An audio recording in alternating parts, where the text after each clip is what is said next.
चलिए शुरू करें। कुछ आपके जो सवाल हैं छोटे छोटे। एक सवाल है what is the difference between sex and gender. अच्छा सवाल है। एक है वैल्यू एटीट्यूड का संबंध, थोड़ा सा फिर से अभिवृत्ति और प्रवृत्ति में क्या संबंध है। ठीक है, केवल मैथ पढ़ने वाले का आईक्यू ज्यादा होता है या और विषय वाले का भी। गुड। एक है क्षमता और क्षमता में क्या अंतर है। वाह। जो क्षमा और क्षमा में है वही क्षमता और क्षमता में है। नहीं समझे। इनका कहना है कि अगर एक शब्द ये है क्षमता और एक है क्षमता, इन दोनों में क्या अंतर है। तो इन दोनों में वही अंतर है जो क्षमा और क्षमा में है। यानी कि जैसे ये सही उच्चारण है और ये गलत है, ऐसे ये सही है ये गलत है। तो क्षमता कुछ नहीं होता है। क्ष का एक अपभ्रंश रूप है, गलत उच्चारण करते हैं तब ऐसा बोल देते हैं। तो आप लोग क्योंकि विद्यार्थी हैं तो क्ष का इस्तेमाल करें। क्ष कौन सा होता है, ये वाला क्षमता। आईक्यू का संबंध केवल मैथ से नहीं है। कोई भी लॉजिकल सब्जेक्ट अगर होगा, अगर उसमें मतलब किसी का आईक्यू अच्छा है तो लॉजिकल सब्जेक्ट्स में उसकी परफॉर्मेंस बेहतर होगी, चाहे वो मैथ्स हो, चाहे रीजनिंग हो, चाहे लॉजिक हो। ये सब एक नेचर के विषय हैं। यहाँ तक कि उसकी भाषा को सीखने की क्षमता भी ज्यादा होगी, क्योंकि भाषा को सीखने की मूल क्षमता भी काफी हद तक लॉजिकल है। इसलिए आप कह सकते हैं कि अगर किसी की रीजनिंग अच्छी है, आईक्यू अच्छा है, तो संभावना है कि उसका मैथ्स अच्छा होगा, बशर्ते उसे माहौल ठीक मिले, टीचर ठीक मिले। साइंस को भी आप ले सकते हैं। साइंस का संबंध उतना रीजनिंग और लॉजिक से नहीं है जितना मैथ्स का है, लॉजिक का है, लेकिन हाँ साइंस का भी कुछ हद तक तो है ही। सेक्स और जेंडर में अंतर ये होता है कि पुरुष और महिला के या थर्ड जेंडर को मिलेंगे अगर, जो बायोलॉजिकल डिफरेंसेस हैं उनको बोलते हैं सेक्स। लेकिन अगर आप अभी का सोशल सिस्टम देखेंगे तो पुरुष और महिला की जिंदगी के सारे अंतर केवल उतने अंतर नहीं है जो बायोलॉजिकल डिफरेंसेस से पैदा होते हैं।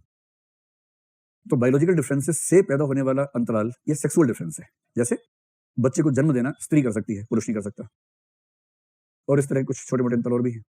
तो ये सब तो सेक्स वाला अंतर हो गया।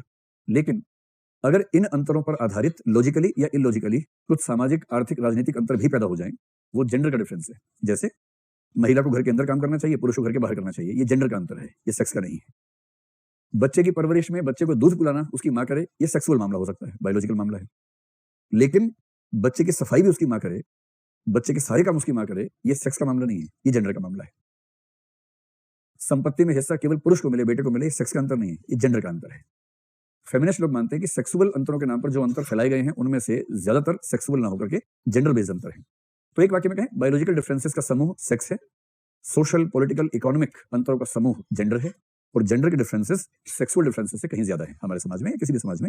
ये एक बेसिक अंडरस्टैंडिंग उसको लेके है। अभिवृत्ति और प्रवृत्ति। अभिवृत्ति के लिए अंग्रेजी शब्द क्या है, एटीट्यूड। अभिवृत्ति।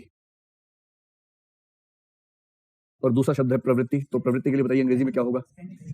प्रवृत्ति के लिए टेंडेंसी से अच्छा शब्द है इंस्टिंक्ट। मनोविज्ञान में इंस्टिंक्ट शब्द का प्रयोग आमतौर पर जब हम करते हैं तो उसको हिंदी में प्रवृत्ति कह देते हैं, इंस्टिंक्ट। तो इंस्टिंक्ट और एटीट्यूड में तो जमीन आसमान का अंतर है। सबसे पहली बात है कि इंस्टिंक्ट सारी की सारी जन्मजात होती है और एटीट्यूड्स लगभग सारे के सारे सीखे जाते हैं, तो बड़ा भारी अंतर है। दूसरा, इंस्टिंक्ट्स आमतौर पर हर व्यक्ति में कॉमन होती हैं, सब में होती हैं। जैसे आत्मरक्षा की प्रवृत्ति एक इंस्टिंक्ट है, जब भी कोई खतरे में होगा खुद को बचाने के लिए पूरी कोशिश करेगा। ये इंस्टिंक्ट केवल हम में या एनिमल्स में भी होती है, एनिमल्स में, बर्ड्स में, सब में होती है। तो इंस्टिंक्ट्स जन्मजात हैं, सब में समान है, और केवल ह्यूमन बींग्स में ना होकर के एनिमल्स में भी, बाकी जगत में भी है। जबकि आप एटीट्यूड की बात करेंगे तो ये ना तो जन्मजात है, सीखा जाता है। इसका संबंध मोटे तौर पर केवल ह्यूमन बींग्स के साथ होता है। हम ये बात दावे से नहीं कहते, लेकिन जनरली इसका अध्ययन हम केवल ह्यूमन बींग्स पे करते हैं, एनिमल्स पे नहीं करते हैं। बस ये एक अंतर है, इसमें परवरिश की भूमिका बहुत ज्यादा होती है। किसका सवाल था ये, इतना ही जानना चाह रहे थे, कुछ और जानना चाह रहे हैं, स्पष्ट हो गया। ठीक है।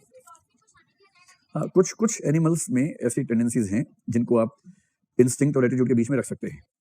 बंदर है, चिंपैंजी है, कुछ मामलों में चूहे हैं, कुछ मामलों में कबूतर हैं और डॉल्फिन्स हैं। ये सब वो हैं जो सोशल और अनसोशल के बीच की कड़ी है। इसलिए इन सब के बेबून्स जो लंगूर होते हैं, लंगूरों में ये बहुत ज्यादा देखा गया है। और अभी मैंने आपसे कुछ दिन पहले कहा था ना कि आज तक 5-6 ऐसे बच्चे हुए जो बाई चांस सोसाइटी से अलग हो गए। उनमें से जो लेटेस्ट मैंने एग्जांपल दिया था अफ्रीका के बच्चे का, उसके केस में हुआ ये था कि 4-5 साल की उम्र में उसकी माँ की मृत्यु हो गई बच्चे की। उसका बाप बहुत ही क्रूर था। सामान्य बाप क्रूर होते हैं कि वो उनसे ज्यादा क्रूर था, बहुत क्रूर था, बच्चों को बहुत मारता था। एक दिन उस बच्चे से कुछ गलती हो गई और उसको लगा कि आज मेरा बाप मुझे जान से ही मार देगा, तो माँ तो है नहीं बचाने वाली, एक वही है बस। तो बाप के भय से बाप घर में यहाँ से घुसा, घर के पीछे भागा, और इतना खौफ में था कि भागते भागते, जंगल के आसपास नहीं रहता था, भागते भागते जंगल में गुम हो गया। अब उसको लौटने का रास्ता ही नहीं पता था। 4-4.5 साल की उम्र की बात थी। और जब वो वापस आया समाज में, उसकी उम्र लगभग मेरे ख्याल से 20-22 साल के आसपास थी। मैं स्मृति से बता रहा हूँ, 2-4 साल आगे पीछे हो सकता है। इतने साल तक उसको पाला लंगूरों ने। कुछ लंगूरों ने देखा उसको, अपने छोटे बच्चों को भेजा खेलने के लिए उसके साथ। तो लंगूर के बच्चों से खेलते खेलते बड़ा हुआ। लंगूर कहीं से फल तोड़ के लाते थे, थोड़े से उसके पास गिरा देते थे कि वो भी खा ले। इस तरह से वो बच्चा पला। और इसे जब वो लौट के आया, 4 की उम्र में गया था, जब लौट के आया तो उसको ह्यूमन लैंग्वेज नहीं आती थी। ह्यूमन लैंग्वेज सीखने के लिए ब्रेन का डेवलपमेंट जैसा होना चाहिए वैसा भी नहीं हुआ था। और सबसे रोचक बात, वो सीधा लेट नहीं सकता था, क्योंकि बंदर लेटते नहीं सीधे, वो हमेशा ऐसे होकर लेटता था बंदरों की तरह से। उसको पहली बार नहलाने में कम से कम 1 महीना खर्च हुआ, समझाने में वो विद्रोह करता था पानी के नाम से। उसे सीधा सुलाने में कई साल लग गए। एक क्रिश्चियन महिला ने इसको अपने जीवन का मिशन बना लिया कि वो उसको ठीक स्थिति में लाके मानेगी, और लाके ही मानी वो उसको। और इस समय वो लड़का अफ्रीका के किसी देश में एक पॉप सिंगर है, जिंदा है, सबसे बड़ी बात। इससे पहले के किसी भी एग्जाम्पल में 17 साल के ऊपर वो जिंदा नहीं रहा, 17 की उम्र तक मर गए सब बच्चे। वैल्यू और एटीट्यूड का बताया था ना, एटीट्यूड देखो, एटीट्यूड और वैल्यू में एक जो विशेष संबंध आपको शायद परेशान कर रहा होगा, मैंने पहले कहा था कि आपकी वैल्यूज आपके एटीट्यूड्स को डिफाइन कर सकती है, सामान्य बात है। कभी कभी आपका एटीट्यूड आपकी वैल्यू को थोड़ा बहुत डिफाइन कर सकता है, रेयर बात है। और तीसरा संबंध ये बताया था कि ऐसा हो सकता है कि आपका वैल्यू या एटीट्यूड और बिहेवियर के बीच का लिंक वैल्यू की वजह से ब्रेक हो जाए। इसका मतलब आज की बात और स्पष्ट हो जाएगी। सामान्यतः हम वही कार्य करेंगे जो हमारे एटीट्यूड से सुसंगत होगा, पर यदि एटीट्यूड से असंगत काम कर रहे हैं तो इसके कारणों में से एक कारण ये हो सकता है कि हमारी वैल्यू बीच में आ गई। जैसे मैंने उस एग्जांपल दिया, एटीट्यूड है दो व्यक्तियों का आपसी खून सवार एक दूसरे के लिए, किसी को मौका मिल गया उसको मारने का, लेकिन जब वो मारने लगा तो उसने कोई ऐसी बात कह दी कि उस व्यक्ति की वैल्यू जाग गई, और फिर उसको लगा कि नहीं, मारना ठीक नहीं है, तो उसकी वैल्यू ने उसके एटीट्यूड को उस पॉइंट ऑफ टाइम पे कंट्रोल कर लिया। एक संबंध ये हो सकता है। ये 3 संबंध मैंने बताए थे बेसिकली, इसी में था। चलिए, हाँ, नहीं एकदम नहीं। रचनात्मकता और आईक्यू में संबंध अगर समझना हो तो एक वाक्य में यूं समझ लें। देखिए, आईक्यू आईक्यू समझ रहे हैं क्या होती है? इंटेलिजेंस। रचनात्मकता क्या है? कुछ नया करने की क्षमता। अगर आईक्यू और क्रिएटिविटी का संबंध देखें, अगर किसी के पास एक मिनिमम लेवल ऑफ आईक्यू नहीं है, अगर मिनिमम लेवल, एक खास लेवल तक की आईक्यू नहीं है, तो वो क्रिएटिव ही नहीं होगा। ये सहमति है। एक मिनिमम लेवल का आईक्यू होने के बाद, अगर मिनिमम लेवल है, वो कोई भी लेवल आप एज्यूम कर लें, 70, 80, 90 कुछ भी हो सकता है, उसके बाद उसकी क्रिएटिविटी बढ़ सकती है और फिर आईक्यू से कंट्रोल नहीं होगी। यानी उसके बाद का सह संबंध निश्चित नहीं है। हम ये नहीं कह सकते कि ज्यादा आईक्यू होगी तो ज्यादा क्रिएटिविटी होगी, हम ये नहीं कह सकते। ज्यादा क्रिएटिविटी हो तो ज्यादा आईक्यू होगी, ऐसा बिल्कुल नहीं कह सकते। एक ही बात कह सकते हैं कि अगर आईक्यू बहुत कम है तो क्रिएटिविटी नहीं होगी। लेकिन एक बेसिक लेवल ऑफ आईक्यू होने के बाद आईक्यू और क्रिएटिविटी का कैसा सहसंबंध है, कोरिलेशन बनेगा, इसके बारे में कोई निश्चित रिजल्ट नहीं है अभी तक। हो सकता है, लेकिन ये नियम के तौर पर नहीं है। ये कह रहे हैं कि मान लीजिए आईक्यू 160 पे हो, क्रिएटिविटी भी सुपर लेवल की हो सकता है, पर ये अनिवार्य नहीं है। ये अनिवार्य नहीं है, ये संयोग की बात है, चांस की बात है। ऐसे लोग होते हैं, कुछ लोग ऐसे हैं जिनका आईक्यू बहुत शानदार है, क्रिएटिविटी भी बहुत शानदार है। अभी मनोविज्ञान वहां तक पहुंच नहीं पाया है कि ऐसे जो संयोग हो रहे हैं क्यों हो रहे हैं, वहां तक हम पहुंच नहीं पाए हैं। ठीक है, चलिए अब शुरू करते हैं आगे की पढ़ाई। हम लोग उस दिन बात कर रहे थे कि अभिव्यक्तियों का विकास कैसे होता है, और इसमें 3 में से 2 कारणों को हम कर चुके थे। तीसरा जो कारण था, जहां से जो सबसे महत्वपूर्ण कारण है, वो उस दिन बचा था, अभिव्यक्तियों का विकास कैसे होता है। मैंने आपसे कहा था कि इसमें 70, 80, 90% महत्व केवल समाज का है, बाकी कारक बहुत गौण हैं। वो दोनों हमने पढ़ लिए थे। एक था बायोलॉजिकल या जेनेटिक फैक्टर्स, और दूसरा था इंडिविजुअल फैक्टर्स। यही था ना, व्यक्तिगत कारण था ना, पक्का? ठीक है। अब देखना है कि इसके सामाजिक कारक कौन कौन से हैं, और सामाजिक कारकों को, मतलब अगर सोशियोलॉजी का व्यक्ति होगा एक शब्द में बोलेगा सामाजिकरण, पर इस साइकोलॉजी के लोग सामाजिकरण शब्द का प्रयोग नहीं करते, उनके अपने शब्द हैं। तो हम उन शब्दों के माध्यम से समझते हैं कि वो इसकी व्याख्या कैसे करते हैं। 4-5 मोटी मोटी सी बातें हैं। पहली बात है वांट सेटिस्फैक्शन या आवश्यकता पूर्ति। वांट सेटिस्फैक्शन, इकोनॉमिक्स में वांट का मतलब होता है जरूरतें या इच्छाएं, तो होता ही है, कोई भी जरूरत हो हमारी, उसको इकोनॉमिक्स की भाषा में वांट्स कह देते हैं। तो वांट सेटिस्फैक्शन या आवश्यकता पूर्ति, बहुत बेसिक सी बात है। इसका मतलब ये हुआ कि हम सब बेसिकली स्वार्थी हैं। कौन कह गया हम सब स्वार्थी हैं? थॉमस हॉब्स कह गया है। वो नहीं कहता तो नहीं होते, तो भी होते। जैसे अगर न्यूटन ना कहता तो सेब कहाँ गिरता? नीचे, ऊपर? तब भी नीचे गिरता। न्यूटन ने कह दिया तो अच्छी बात है, गिर तो नीचे ही रहा था पहले भी, लेकिन इस तरह से हॉब्स ने कह दिया कि हम सब स्वार्थी हैं, उसने हमारी पोल खोल दी। ना भी खोलता तो पोल थी तो वही, उसको कहने की क्या बात थी। हम सब स्वार्थी हैं, इस वजह से क्या होता है कि हमारे एटीट्यूड्स का संबंध इस बात से बहुत गहरा होता है कि किस चीज से हमें फायदा होता है, किससे नुकसान होता है। एकदम सिंपल है। जिस चीज से आपको फायदा होगा उसके प्रति आपका एटीट्यूड पॉजिटिव हो ही जाएगा, और जिससे आपको नुकसान होगा उसके प्रति आपका एटीट्यूड नेगेटिव हो ही जाएगा। एकदम सिंपल है। बस ये ध्यान रखना है कि यहाँ फायदे और नुकसान का मतलब फायदे और नुकसान के परसेप्शन से है, प्रतीति से है, अनुभूति से है। रियल फायदे रियल नुकसान से नहीं है। हमेशा ध्यान रखना है, आतंकवाद इसलिए पैदा नहीं होता, विद्रोह कहीं भी इसलिए नहीं होता कि भेदभाव हुआ था। विद्रोह इसलिए होता है कि ऐसी अनुभूति हुई थी कि भेदभाव हुआ है। यह अनुभूति तथ्यों पर आधारित हो भी सकती है और नहीं भी हो सकती है। इसलिए सोशल साइकोलॉजी में एक शब्द चलता है, relative feeling of deprivation. Deprivation नहीं, relative feeling of relative deprivation. जैसे ही किसी को यह लगा कि मैं किसी की तुलना में वंचित हूं और यह भावना उसके मन में घर कर गई, बेशक वह बात तथ्यों से एकदम विपरीत हो, विद्रोह पैदा हो जाएगा। और बेशक आप किसी का शोषण करते रहिए, बस उसके मन में भावना मत आने दीजिए, विद्रोह कभी नहीं होगा। इसलिए सारे तनाव, सारे विद्रोह, सारी नाराजगी, सारी क्रांतियां जिस बिंदु पे टिकी हैं वो परसेप्शन है, ये महसूस हो जाना कि हमारे साथ गलत हो रहा है। अब वांट सेटिस्फेक्शन यही है। जैसे छोटे बच्चे को अगर उसकी माँ रोज कहेगी बेटा दूध पीना है, गरम गरम दूध पीना है, दिन में 3 बार पीना है, और उस बच्चे को अच्छा नहीं लग रहा दूध, मान लीजिए, जैसे बच्चों को आमतौर पर नहीं अच्छा लगता है, तो उसे दूध के साथ साथ माँ से नफरत हो जाती है। उसको लगता है कि ये दिन में 3 बार मेरा मिजाज खराब करती है आके, पता नहीं ये औरत मेरे घर में क्यों रहती है। तो बार बार लगता है कि यार अभी एक दूध पी के हटाई था, 3 घंटे बाद फिर लेके आ गई गरम गरम दूध। इतनी बार कहा कि कुछ और कैंपा कोला पिला दो, थम्स अप पिलाना है तो वो सब पिला दो, लेकिन उसको हमेशा लगता है गर्म दूध ही पिलाना है। अब इस बच्चे का फायदा हो रहा है इससे, पर इस बच्चे का परसेप्शन ये है कि इसको फायदा नहीं हो रहा, नुकसान हो रहा है, दुख हो रहा है, बेचैनी हो रही है। इसलिए परसेप्शन ऑफ प्रॉफिट, प्रतीति, और परसेप्शन ऑफ लॉस, इसका दोस्त इससे कहेगा कि अरे दूध क्या पीता है, चल मेरे साथ जॉइंट मारेंगे, वहां नुकसान हो रहा है इसका, पर इसको एहसास है कि फायदा हो रहा है। और इसलिए जहां किसी व्यक्ति को लगता है कि मुझे फायदा हो रहा है, उसके प्रति उसका एटीट्यूड सकारात्मक, और जहां लगता है कि नुकसान हो रहा है वहां उसका एटीट्यूड नकारात्मक।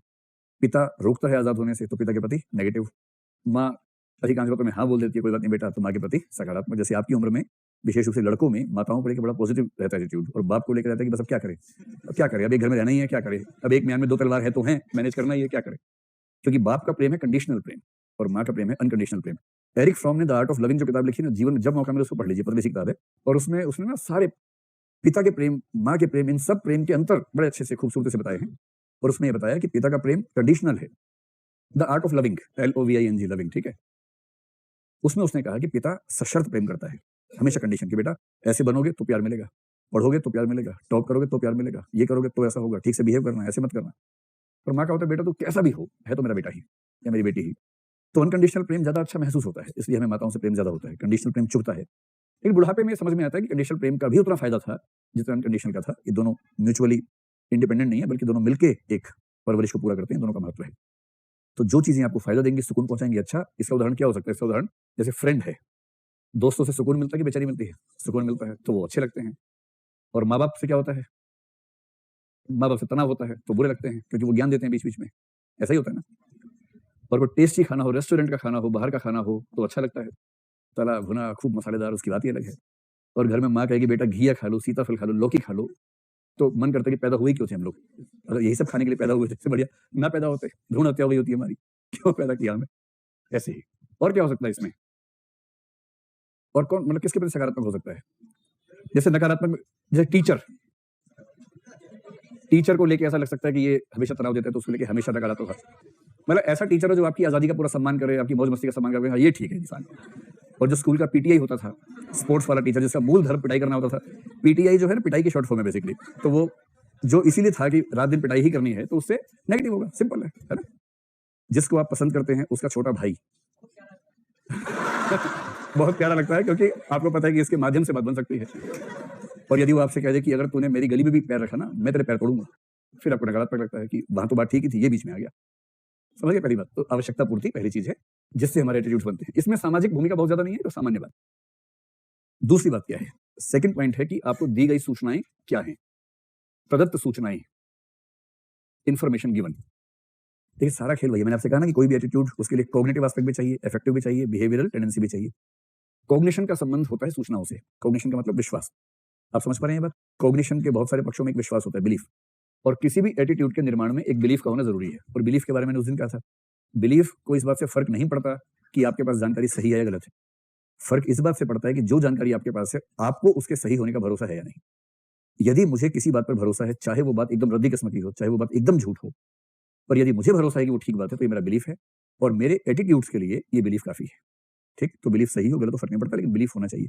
हर एटीट्यूड की शर्त है बिलीफ हो। बिलीफ कैसे बनता है? बिलीफ के बनने में जानकारियों की बहुत भूमिका होती है। आपकी जानकारी कितनी है, लगभग ये तय कर देता है कि आपका बिलीफ किसी चीज के बारे में कैसा बनेगा। अंधविश्वास भी तो है, तो विश्वास ही ना, लेकिन ये कि उसमें हमारे पास गलत सूचनाएं हैं, इसलिए हमारा उस पर विश्वास बन गया, जबकि वहां जानकारी गलत है। अब जानकारी हमारे पास एक तो है कितनी जानकारी है, और उसका स्रोत क्या है। ये दो बातें बहुत महत्वपूर्ण होती हैं। हमारी जानकारी कितनी है और उसके प्रति हमारा सोर्स क्या है, कहां से हमारे पास पहुंची है, इन दो बातों से तय हो जाता है। आप इस बात को मानते होंगे कि बहुत सारे मसलों पर आपकी जानकारी एक सीमित प्रकार की थी, इसलिए आपका एटीट्यूड एक खास किस्म का बना हुआ था। इथिक्स की क्लास में ये परिवर्तन थोड़ा ज्यादा होता है, क्योंकि टॉपिक ऐसे हैं इसमें। आप जब भी क्लास पूरी करेंगे, आप पाएंगे कम से कम 8-10 मामलों में आपके एटीट्यूड चेंज हो जाएंगे। ये इस पाठ्यक्रम में बड़ा सामान्य प्रसंग होता है। और इसकी वजह ये होगी कि एक खास एटीट्यूड था जिसके पीछे कुछ सूचना थी, कुछ खास तर्क थे। वो तर्क क्यों गलत हैं, वो तथ्य क्यों गलत हैं, ये पक्ष सामने नहीं आया था, ये पक्ष जीएस पढ़ते हुए या एथिक्स पढ़ते हुए सामने आ गया, और जैसे ये पक्ष सामने आ गया, आपका वो जो एटीट्यूड बना हुआ था वो रहेगा नहीं, उसके बाद कमजोर हो जाएगा, चेंज हो जाएगा। और इसकी पहली बात है कि आपके पास सूचनाएं कौन सी हैं। इसलिए कहते हैं कि इलेक्शन दरअसल सूचनाओं का युद्ध है, कि आप उम्मीदवारों के बारे में, पार्टियों के बारे में कौन सी सूचना पहुंचाएंगे और कौन सी सूचना से बचाएंगे लोगों को। और हर पार्टी का अपना एक मीडिया सेल है जिससे यही काम है। और आम आदमी सूचना की प्रामाणिकता पर बहुत ध्यान देता नहीं है। जैसी कुछ आती जानकारी मान लेता कि सही है, अखबार में छपी है तो मान ही लेता कि सही है। और इसलिए अखबार में जो पेड न्यूज वाला मामला होता है ना, उसकी बड़ी भूमिका होती है। पैसा दे के छपवाया है किंतु खबर के रूप में छपवाया है, क्योंकि अगर न्यूज के रूप में छपेगा तो जो उसकी प्रामाणिकता होगी वो विज्ञापन के रूप में छपने पर नहीं होगी। इसलिए लोग क्या करेंगे, न्यूज के रूप में छपवाएंगे। पूरा एक रैकेट काम करता है इस मामले में। किसी अखबार में कौन सी न्यूज कितने शब्दों में कहां आएगी, कौन सा फोटो आएगा, आपको ये जान के बड़ा आश्चर्य होगा कि इसमें से कम 70-80% मामला मैनेज होता है। और इसकी पूरी एजेंसीज काम करती हैं इस मामले में, जो तय करती हैं कौन सा फोटो कहां पर आएगा। इस सामान्य एग्जाम्पल है कि फंक्शन हुआ, मोदी जी पुरस्कार बांट रहे हैं 100 लोगों को, फोटो एक ही आएगा अखबार में फ्रंट पेज पर। उन 100 में से किसको पुरस्कार देते हुए फोटो आएगा, ये कौन डिसाइड करेगा? ये संपादक करेगा। और संपादक ये कैसे करेगा? वो तो रोज शाम को बाजार में नहीं खड़ा हो सकता, आओ भैया फोटो लेके आओ, छपवा लो 100 रुपए दो मुझे, ऐसा नहीं कर सकता। वो एजेंसीज काम करती हैं, वो उससे बात करके रखती हैं कि सर हमारा क्लाइंट, इनमें 2 क्लाइंट्स हैं, ये 3 लाख देने को तैयार है, ये 4 लाख देने को तैयार है। डील हुई, 100 में से वो वाली एक फोटो छपेगी जिसमें इस कंपनी का क्लाइंट था जो पुरस्कार जीत रहा था। और ये सब इतना करीने से होगा कि हम समझ भी नहीं पाएंगे कि सब कैसे हो रहा है। कौन सी खबर कहां छपेगी, कौन सी खबर छोटी बड़ी, दाएं बाएं। दाईं तरफ छपने की वैल्यू ज्यादा है, किसी खबर को दबाना है उसको बाईं तरफ छापेंगे, बाईं पेज पर। बाएं पेज की बाईं तरफ छोटा, सबसे नीचे वो सबसे रद्दी स्पेस माना जाता है अखबार में, वहां छपेगी। ये जो सब चीजें हैं, इसके पीछे क्या होता है कि तो सूचना क्या है और दूसरा किस सोर्स से मिली है। परसुएशन जो पढ़ेंगे सारा इसी का खेल है, वो हम समझेंगे कैसे हम किसी के एटीट्यूड को चेंज करते हैं, वो सारा खेल यही से पैदा होता है। तो एक तो है कि सूचना कितनी है। मैं कई एग्जांपल देकर समझाने का प्रयास करता हूं। जैसे हमारे बहुत गलत फहमी हमारे दिमाग में रहती है कई तरह की। अगर कोई व्यक्ति सांप्रदायिक है, अगर कोई व्यक्ति जातिवादी है, मेरी व्यक्तिगत राय सिर्फ इतनी है कि उसके पास सूचनाएं ठीक है नहीं। अगर उसको ठीक समय से ठीक सूचनाएं मिली होती हैं तो वो ना सांप्रदायिक होता, ना जातिवादी होता, ना कुछ और होता, ठीक सा इंसान होता, रैशनल सा व्यक्ति होता। उल्ट-पलट बातें क्यों मान। मैं दूसरों की बात नहीं करता, मैं अपनी बात करता हूँ कि मैं जिस स्कूल में पढ़ता था वो हमारा एक शिशु मंदिर वाली टाइप का स्कूल था। नाम नहीं था ये वाला, टाइप वही थी। 2000 बच्चे थे। उन 2000 बच्चों में एक भी मुसलमान बच्चा नहीं था। तो मैंने लगभग 10वीं क्लास तक मुसलमान देखा ही नहीं था कभी कैसा होता है। सुना बहुत था उनके बारे में, बहुत सारी मतलब नॉलेज मिलती थी स्कूल में, खूब सारी घर में मिलती थी, घर भी ऐसे ही संस्कार थे हमारे घर में भी। ऐसी छवि बन गई थी कि कभी कोई अगर बहुत खराब सा इंसान देखेगा तो समझ जाऊंगा यही मुसलमान है। ऐसी छवि मेरे दिमाग में, मेरे नहीं सारे बच्चों के दिमाग में थी छवि ऐसी, और बनी हुई थी। उसमें परिवार की भूमिका भी है, पड़ोस की भूमिका भी थी, दोस्तों की भूमिका भी थी। सारे के सारे कट्टर थे और उसी माइंडसेट के लोग थे। स्कूल की भी थी, वही माइंडसेट सिखा रहे थे। फिर जब मैं 10वीं क्लास में आया, 11वीं क्लास में, पूरे स्कूल में पहली बार एक मुसलमान बच्चा आ गया। एक बच्चा 2000 में, एक मुसलमान। सिक्स तो थे 2-4, लेकिन मुसलमान नहीं किया था। अरे सब उसका नाम सुने सबको अजीब सा, लेकिन नाम थोड़ा अजीब सा लग रहा है, समझ नहीं पाते क्या है। धीरे धीरे पता लगा मुसलमान। अरे बाप रे बाप, मुसलमान है। हमने ना मुसलमान देखा था ना ईसाई देखा था, हमको ये दोनों भूत प्रेत नजर आते थे कि ऐसे होते होंगे। एक बच्चा आ गया मुसलमान स्कूल में, पूरे स्कूल में एक, और वो भी इसलिए आ गया शायद उसके पेरेंट्स का कुछ अच्छा रुतबा था तो उसको मना नहीं किया गया। मना करते भी नहीं होंगे शायद, बाई चांस नहीं आता होगा। जब वो आ गया तो सब लोग उससे दूर रहते थे शुरू में, धीरे धीरे परिचय होने लगा, स्वाभाविक सी बात है। बाद में मेरा बड़ा अच्छा दोस्त बन गया और मैंने महसूस किया कि स्कूल के सबसे शानदार 5-7 लोगों में से एक वो भी था, सबसे शानदार लोगों में था। अब वो परसेप्शन हवा हो गया उसके बाद। इतने साल से सूचनाएं मिल रही थी, सारी सूचनाएं बकवास थी। एक आपको रियल एक्सपीरियंस हुआ, आपकी राय चेंज हो गई। सबसे बड़ा दुर्भाग्य किनका है, जो जीवन भर उन्हीं सूचनाओं से घिरे हैं जो खास तरीके से उनको दी जा रही हैं। उन्हें कभी उन सूचनाओं के विरुद्ध या नए प्रकार की सूचनाएं मिल ही नहीं पाई। इसलिए जब भी कोई व्यक्ति आपको आक्रामक दिखे, सांप्रदायिक, जातिवादी, नस्लवादी, उससे बड़ा दोष उस माहौल का है जिसमें उसे विपरीत किस्म की सूचनाएं मिली ही नहीं। मूल बात ये, सूचनाएं किसने दी है बहुत महत्वपूर्ण है। स्रोत अगर प्रामाणिक होगा तो फिर उसकी बात अलग हो जाएगी। और प्रामाणिक का मतलब सिर्फ इतना होता है कि जिसके बारे में आपको भरोसा हो कि प्रामाणिक है। इसलिए अधिकांश मामलों में एटीट्यूड गलत होने की वजह क्या है, हमारे पास सूचनाएं सीमित हैं, संकीर्ण हैं, गलत हैं। ऐसी ऐसी गलत सूचनाएं फैलाई जाती हैं, कोई लिमिट नहीं है उस बात की। आप देखते होंगे व्हाट्सएप पे आपको भी आती होंगी, फेसबुक पे आती होंगी, फेक न्यूज आती है, हर जगह आती है। स्रोत होना चाहिए प्रामाणिक, और प्रामाणिक का मतलब जिस पर भरोसा जमता हो। जैसे ही प्रामाणिक स्रोत से सूचना आती है, हमारा मन कहता है कि ठीक बात होगी, फिर हम सिस्टमैटिक प्रोसेसिंग में नहीं जाते, फिर हम ह्यूरिस्टिक में चले जाते हैं। और ह्यूरिस्टिक क्या होता है, बहुत जोर नहीं लगाना है, जो सूचना आ रही है ठीक ही आ रही है, इस भरोसे से उसको एक्सेप्ट करते हैं। और जब भरोसा नहीं होता तब सिस्टमैटिक प्रोसेसिंग में जाते हैं। आज हम समझेंगे दोनों का अंतर, किस सिचुएशन में हम किस में जाएंगे, उसका पूरा स्टडी है उसके बारे में। आपने कभी गौर किया, आजकल थोड़ा कम हो गया, कभी गौर किया हो तो टूथपेस्ट के विज्ञापन में आमतौर पर डॉक्टर का कोट पहने हुए और बहुत रोचक बात है, स्टेथोस्कोप लगाए हुए डॉक्टर दिखते थे।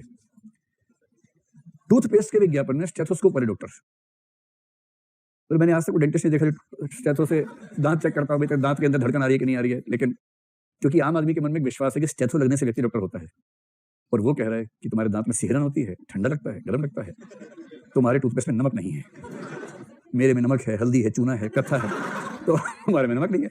इस वजह से आपको समझ में आया कि अच्छा नमक की कमी थी, अब समझ में आया। और फिर आप दांडी यात्रा से जोड़ते हैं इस बात को कि कितना महत्व है नमक का। डॉक्टर का अभिनय करता हुआ आदमी कह रहा है तो उसकी बात पे वजन होता है।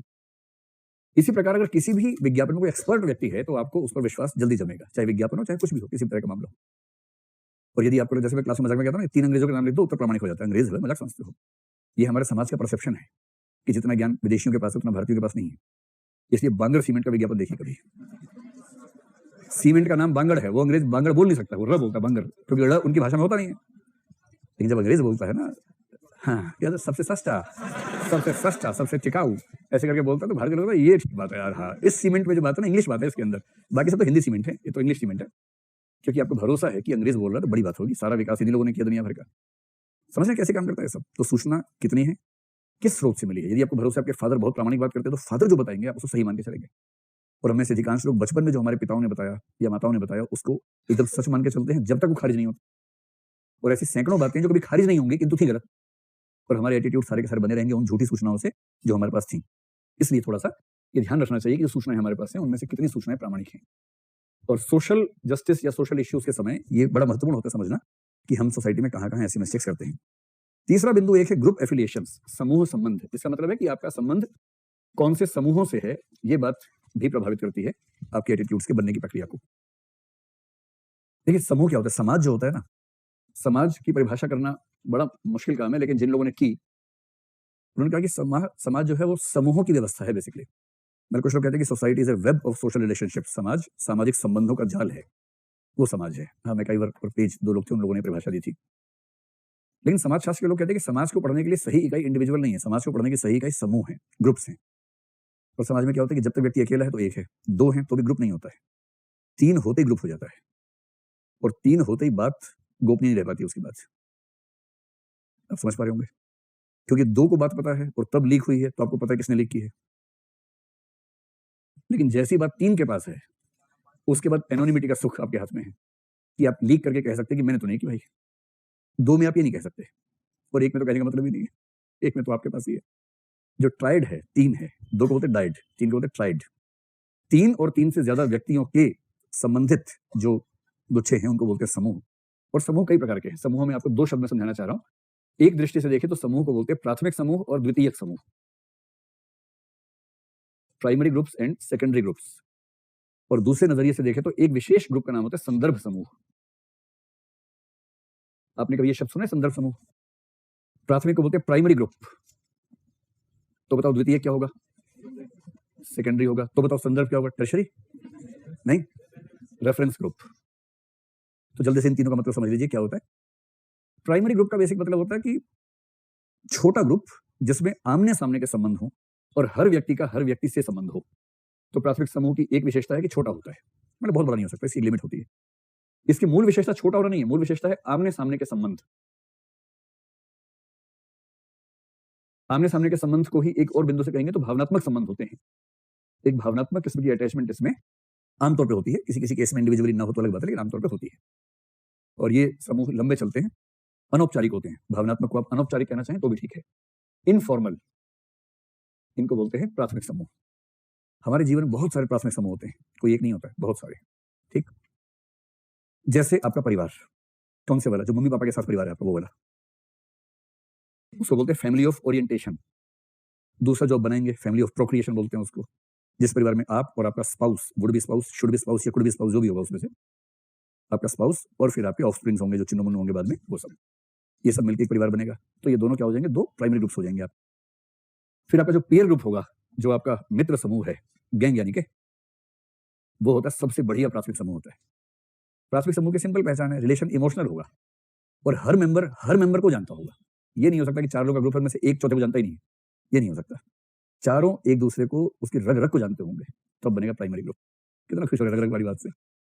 गलत बात है, सही बात है ना। बस जैसे आपके दोस्त जानते हैं आपके बारे में, जो आपने छिपा रखा है दुनिया से, वो सब बातें वो जानते हैं। ठीक है, तो प्राइमरी ग्रुप ये हुआ। तो परिवार, दोस्त, रिश्तेदारी, ये सब जो संबंध है इनको बोलते हैं प्राइमरी ग्रुप्स। ठीक है, सेकेंडरी ग्रुप्स में संख्या कम भी हो सकती है, ज्यादा भी हो सकती है, इसमें कोई लिमिट नहीं है। तो संख्या की सीमा नहीं है, संख्या कुछ भी हो सकती है, 3 लोग भी हो सकते हैं, 3,000, 3 लाख भी हो सकते हैं, कोई लिमिट नहीं है इसकी। असली पहचान है कि इसमें संबंध होते हैं औपचारिक, सभी अनौपचारिक तो उसमें से, इसमें होते हैं औपचारिक। इसमें इमोशंस नहीं होते, इसमें हित एक जैसे होते हैं। समान हितों पर जुड़े हुए ऐसे व्यक्तियों का साथ होना जिनमें औपचारिक संबंध है, आमने सामने का संबंध नहीं है। हर मेंबर से परिचित हो ये जरूरी नहीं है, अपरिचय भी हो सकता है मेंबर्स में। ये संभव है कि परिचय ना हो, लेकिन वो तब भी ग्रुप तो माने जाएंगे। जैसे इस क्लास में बैठे हुए सब विद्यार्थियों का समूह आपका द्वितीयक समूह है, सेकेंडरी ग्रुप।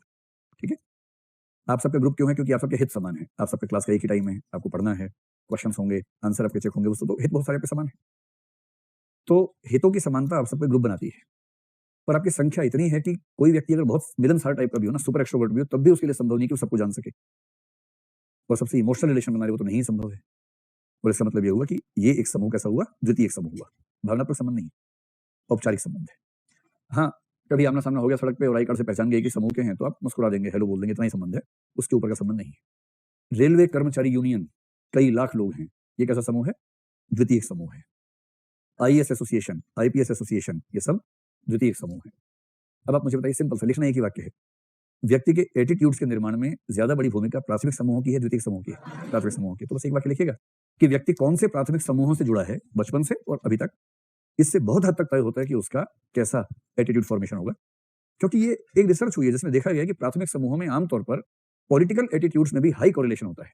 और इसका मतलब अगर 4 लोगों का गैंग है आप लोगों का, इस बात की बहुत संभावना है कि आप चारों का इलेक्शन के समय वोटिंग भी एक ही पार्टी को होगी। अनिवार्य नहीं है, इस बात की संभावना बहुत ज्यादा है, क्योंकि उनमें से एक आध होगा डोमिनेट करने वाला व्यक्ति, दबंग टाइप का। और जो दबंग होते हैं आमतौर पर कंफ्यूज नहीं होते पार्टी को लेकर, क्लियर रहते हैं एकदम, ये पार्टी बस मत खत्म। तो यदि उसका किसी पार्टी को लेकर एफिलिएशन है, दबंग है ही। व्यक्ति जितना समझदार होगा उतना ही कंफ्यूज भी होगा। मूर्खों को कंफ्यूजन की स्थिति नहीं आती है, मूर्ख बहुत मतलब अच्छी स्थिति में रहते हैं, कंफ्यूज नहीं होते, क्योंकि कंफ्यूजन के लिए 2 तथ्य 2 विचार चाहिए, उनका एक ही नहीं संभलता है, 2 कैसे संभालेंगे? इसलिए मूर्खता में बड़ा सुख है कि कंफ्यूजन नहीं होता है, क्लैरिटी रहती है। और समझदारी की प्रक्रिया में कंफ्यूजन आना बड़ी स्वाभाविक सी बात है। सेकेंडरी ग्रुप्स का प्रभाव हमारे एटीट्यूड पे कम होता है, प्राइमरी का ज्यादा। कुछ दिन पहले दिल्ली में एक अभूतपूर्व घटना घटी। दिल्ली की एक अदालत में एक पुलिस वाले ने एक वकील को गलत जगह पार्किंग करने से रोका। इससे वकील को यह लगा कि उसका विशेषाधिकार तो खत्म ही हो गया, वकील होके वो कहीं भी पार्किंग ना कर पाए, ये तो बड़ा बुरा हाल है देश का। तो उसने उसके साथ लड़ाई झगड़ा कर लिया। फिर पुलिस वाला था, उसको ध्यान था कि मैं पुलिस वाला हूँ, तो झगड़ा बढ़ गया। जब 2 बैल प्रवृत्ति के समुदाय या लोग सामने हों तो संभावना होती है कि झगड़ा सुलझेगा नहीं, झगड़ा बढ़ेगा। और झगड़ा ऐसा बढ़ा कि उसकी ठीक से पिटाई हो गई कि उसके बाद तो कितने पुलिस वाले पिटे, कितने वकील पिटे, गिनती करना मुश्किल है। मतलब बता कम रहे हैं लेकिन संख्या ठीक ठाक नहीं होगी। और उसके बाद वकीलों ने हड़ताल कर दी, पुलिस वालों ने अभूतपूर्व तरीके से पहली बार हड़ताल कर दी। मतलब कई सालों के बाद दिल्ली में पुलिस की हड़ताल। पुलिस की हड़ताल होना बड़ा खतरनाक संकेत है, लेकिन तब हुई। ये किस तरह के समूह का झगड़ा था? 2 द्वितीय समूह का झगड़ा था। सारी पुलिस फोर्स के लोग, सारे वकील लोग, प्रोफेशनल एसोसिएशन हैं। और ऐसी एसोसिएशन कौन सी हैं? द्वितीय समूह। यानी वकील समुदाय वकीलों के मामले में एटीट्यूड एक असर रख लेगा, लेकिन बाकी मामलों में एटीट्यूड से फॉर्मेशन में कोई भूमिका नहीं होगी। ऐसे दिल्ली पुलिस में काम करने वालों की अपनी अपनी एटीट्यूड से पुलिस की भूमिका नहीं के बराबर है, लेकिन पुलिस के मसले पर जब कोई मामला आएगा तो वो सब एक हो जाएंगे, इतना ही मामला है। लेकिन प्राइमरी ग्रुप जो होगा वो जीवन भर आपके साथ निभाएगा, आपके एटीट्यूड को डिफाइन करेगा। संदर्भ समूह क्या होता है? Reference group. देखिए, आप कई ऐसे ग्रुप्स के सदस्य हैं जिनमें आप होना चाहते नहीं थे पर हैं। ये सुनते कई लोग हंसे जोर से कि अरे यार यही तो दर्द है, जुआ पे आ गया पूरा दर्द। देखिए, तो याद कीजिए, कुछ ऐसे ग्रुप्स जरूर होंगे आपके जीवन में जिनका मेंबर आप नहीं होना चाहते, पर मजबूरी है कि आप उसके मेंबर हैं। तो परिवार भी हो सकता है। आप में से 2-4 लोग अपने परिवार को लेकर असंतुष्ट हो सकते हैं कि परिवार ठीक नहीं मिला, भगवान से मिस्टेक हो गई, थोड़ा दाएं में सेट कर देता, पड़ोस वाले अंकल आंटी इतने अच्छे हैं, वहीं भेज दिया होता। पड़ोस के अंकल आंटी हमेशा अच्छे ही होते हैं, वैसे भी अपने घर वाले खराब लगते हैं, लेकिन पड़ोस के अंकल आंटी हमेशा अच्छे रहते हैं। तो आप में से ऐसे कितने लोग हैं जो अपने परिवार को लेकर असंतुष्ट हैं कि नहीं यार ठीक नहीं है परिवार हमारा, मतलब जैसा होना चाहिए था वैसा नहीं है, बाकी तो ठीक है। संकोच हो रहा ना आप लोगों को, जबकि मेरी राय में संख्या कम से कम 40% होगी। इसकी वजह पता क्या? इसकी वजह है कि वो मोमेंट अभी आया नहीं आपकी लाइफ में। वो मोमेंट आएगा, जब वो मोमेंट आएगा तब आपको समझ में आएगा। अच्छा, एक ने हाथ खड़ा कर दिया भाई, चलो एक बच्चे ने हाथ खड़ा किया, एक लड़की ने भी हाथ खड़ा किया था, 2 लोगों ने कर दिया, अब 3 हो गए, अब 4 हो गए, अब 5 हो गए, अब 6 हो गए, अब 7 हो गए। यही होता है, लीडरशिप एक में होती है, उसके बाद हौसला पूरे समाज में आ जाता है ना। तो सिर्फ ये नहीं देखना कि परिवार कितना अच्छा, ये भी देखना है कि परिवार में हमारी उपस्थिति कितनी अच्छी है। ये तो पक्ष होता है ना, दोनों पक्ष है। तो पहली बात तो ये हुई कि कुछ ऐसे ग्रुप है जिसमें हम देखिए 4 ऑप्शन हो सकते हैं, अगर टेबल बना ले, हैं, नहीं है, होना चाहते हैं, नहीं होना चाहते हैं।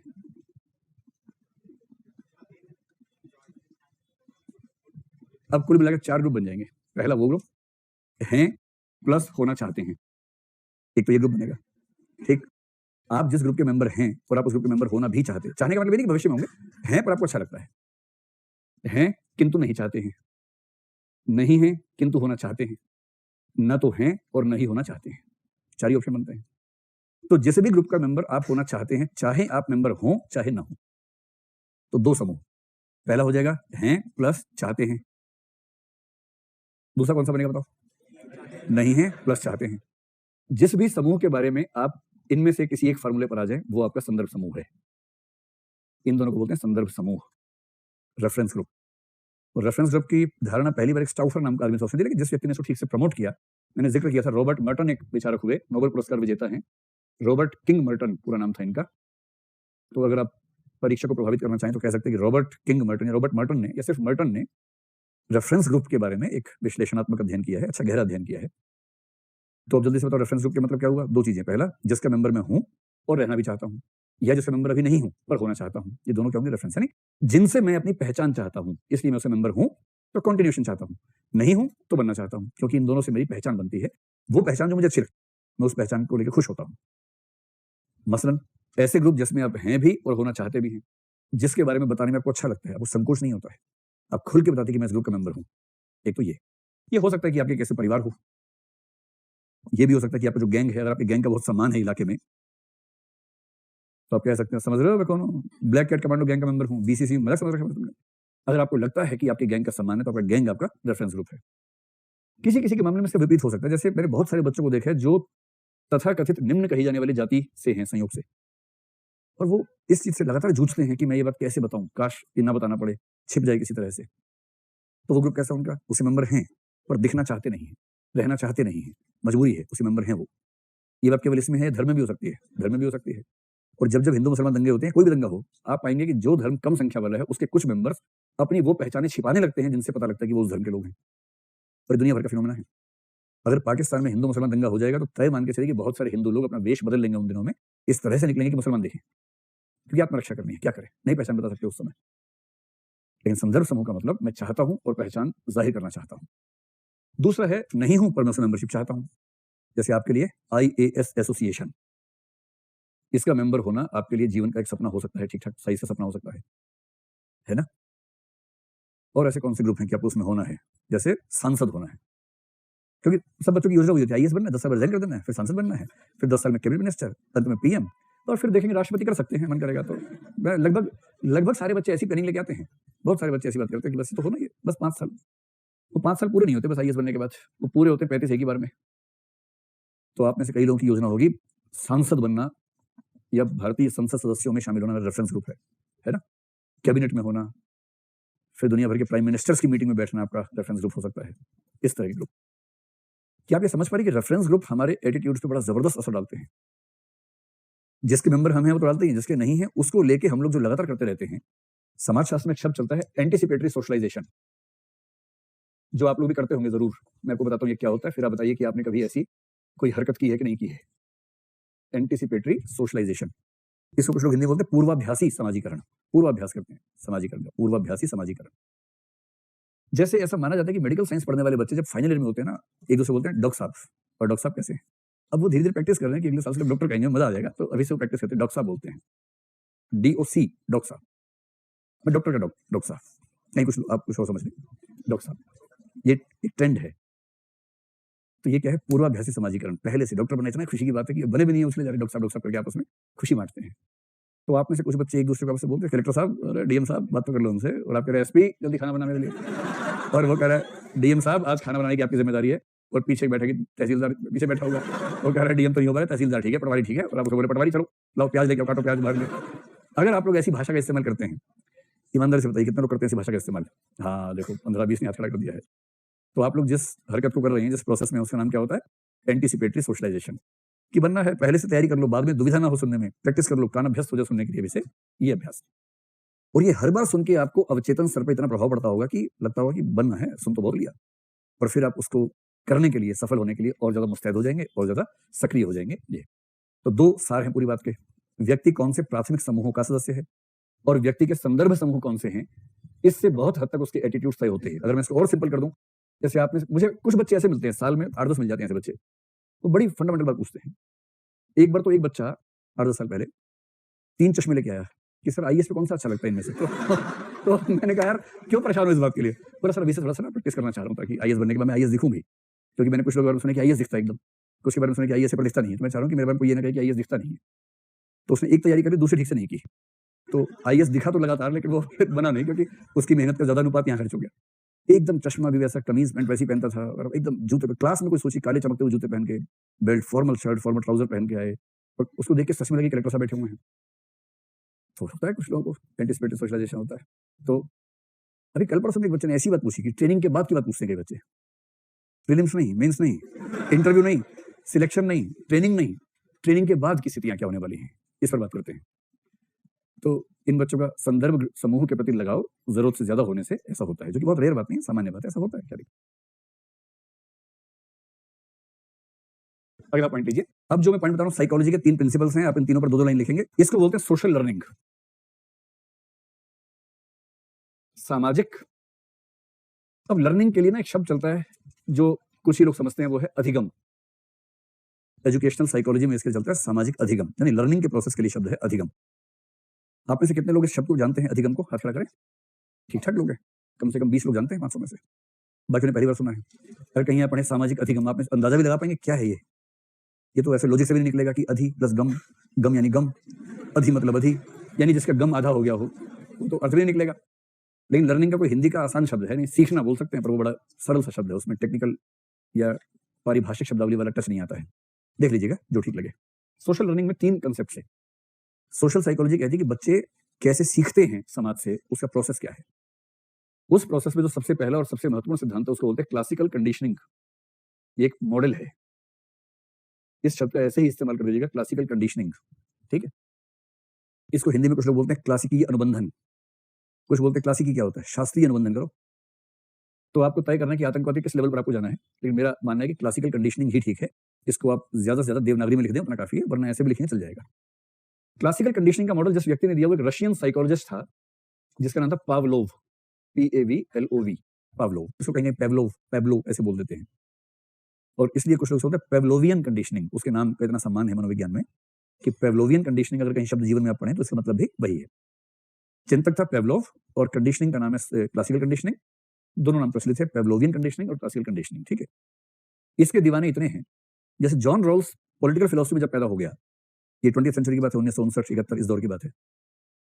उसके सबसे बड़े शत्रु ने ये बात कही जो मैं कह रहा हूं आपसे। देखिए क्या होता है ना कि अगर मोदी जी की तारीफ अमित शाह करें, अमित शाह की मोदी जी करें, केजरीवाल की सिसोदिया जी करें, सिसोदिया की केजरीवाल जी का, तो भरोसा जमता नहीं है, लगता है कि पहले से मैनेज तारीफ है, क्योंकि अपने अपने लोग की तारीफ कर रहे हैं। लेकिन कल्पना कीजिए कि किसी दिन राहुल गांधी ये कह दे कि मेरे घर के 3 लोग प्रधानमंत्री रहे, लेकिन आज मैं खुल के कहता हूं कि नरेंद्र मोदी जैसा प्रधानमंत्री भारत में ना आज तक हुआ है ना होगा। मान लीजिए कह दिए कभी ऐसा, और ऐसा कहने के लिए सीबीआई की भूमिका नहीं है, जरा सी भी मान लीजिए, अपनी अंतरात्मा से कहा है, मान लेते हैं एक सेकंड के लिए, मेरा गारंटी हो कि अंतरात्मा से बात कही है, तो इस तारीफ की वैल्यू और जो तारीफ अमित शाह कर रहे हैं उसकी वैल्यू, किसकी वैल्यू ज्यादा होगी? राहुल गांधी की वैल्यू ज्यादा होगी, सीधी सी बात है। और गलती से प्रकाश करात ने कह दिया, उसके बाद तो बात ही खत्म हो जाएगी। प्रकाश करात कौन है? कोई होगा? प्रकाश करात कौन है? सीताराम येचुरी को जानते हैं? सीपीएम के प्रसिद्ध नेता हैं प्रकाश करात, पहले वो हेड थे, अब येचुरी उसके हेड बन गए, जो कि घोर विरोधी है उनके। कांग्रेस वैसी विरोधी नहीं है, महाराष्ट्र में देख लिया आपने, बहुत फर्क नहीं पड़ता है। वो कहते हैं कि बीजेपी सांप्रदायिक है, शिवसेना ठीक है धर्मनिरपेक्ष है, तो धर्मनिरपेक्ष चल जाता है उनका, सांप्रदायिक से नहीं चलता है, तो वो बहुत क्लियर कट सिद्धांत वाली पार्टी है, तो ध्यान रखते हैं इस बात का। ठीक वैसे ही 1950 के बाद का जो उदारवाद है, लिबरलिज्म है, उसकी 2 धाराओं में एक है जिसको समतावाद मैंने कहा था ना, इगैलिटेरियनिज्म, जिसमें जॉन रॉल्स, मैकफरसन 2 लोग हैं। ये कहते हैं कि पूंजीवाद ठीक है, लेकिन ये कोशिश लगातार हो कि समाज में समानता बनी रहे। इसलिए आरक्षण भी अच्छी बात है, नरेगा भी अच्छी बात है, गरीबों को उद्यमी बनाने के लिए अगर हम सरकार से फंडिंग दे वो भी अच्छी बात है, सरकारी न्यूनतम मजदूरी का नियम भी ठीक है, सरकार सब गरीबों को मेडिकल इंश्योरेंस दे वो भी ठीक है, ये सब होना चाहिए, ऐसा पूंजीवाद चलेगा। इसके ठीक विपरीत एक धारा है जिसको बोलते हैं नियो लिबरलिज्म, जो कहते हैं कि सरकार का कोई भी हस्तक्षेप बाजार में गलत है, प्रतिस्पर्धा अकेला नियम है, और जो प्रतिस्पर्धा में नहीं टिक सकता उसको जीने का कोई हक नहीं है। इस विचारधारा में 4 बड़े चिंतक हुए, जिनमें से एक का नाम रॉबर्ट नॉजिक है, बहुत प्रसिद्ध लोग हैं, उनमें से कईयों को नोबेल प्राइज मिला है, मिल्टन फ्रीडमैन उनमें है, नोबेल प्राइज विनर आदमी है। उस रॉबर्ट नॉजिक ने जॉन रॉल्स के बारे में एक बात कही थी। आप समझ पा रहे हैं मैं क्या कह रहा हूं? राहुल गांधी, नरेंद्र मोदी कुछ वैसा समझ रहे हैं, यार राहुल गांधी तो नहीं बोलता, अरविंद केजरीवाल समझ लीजिए।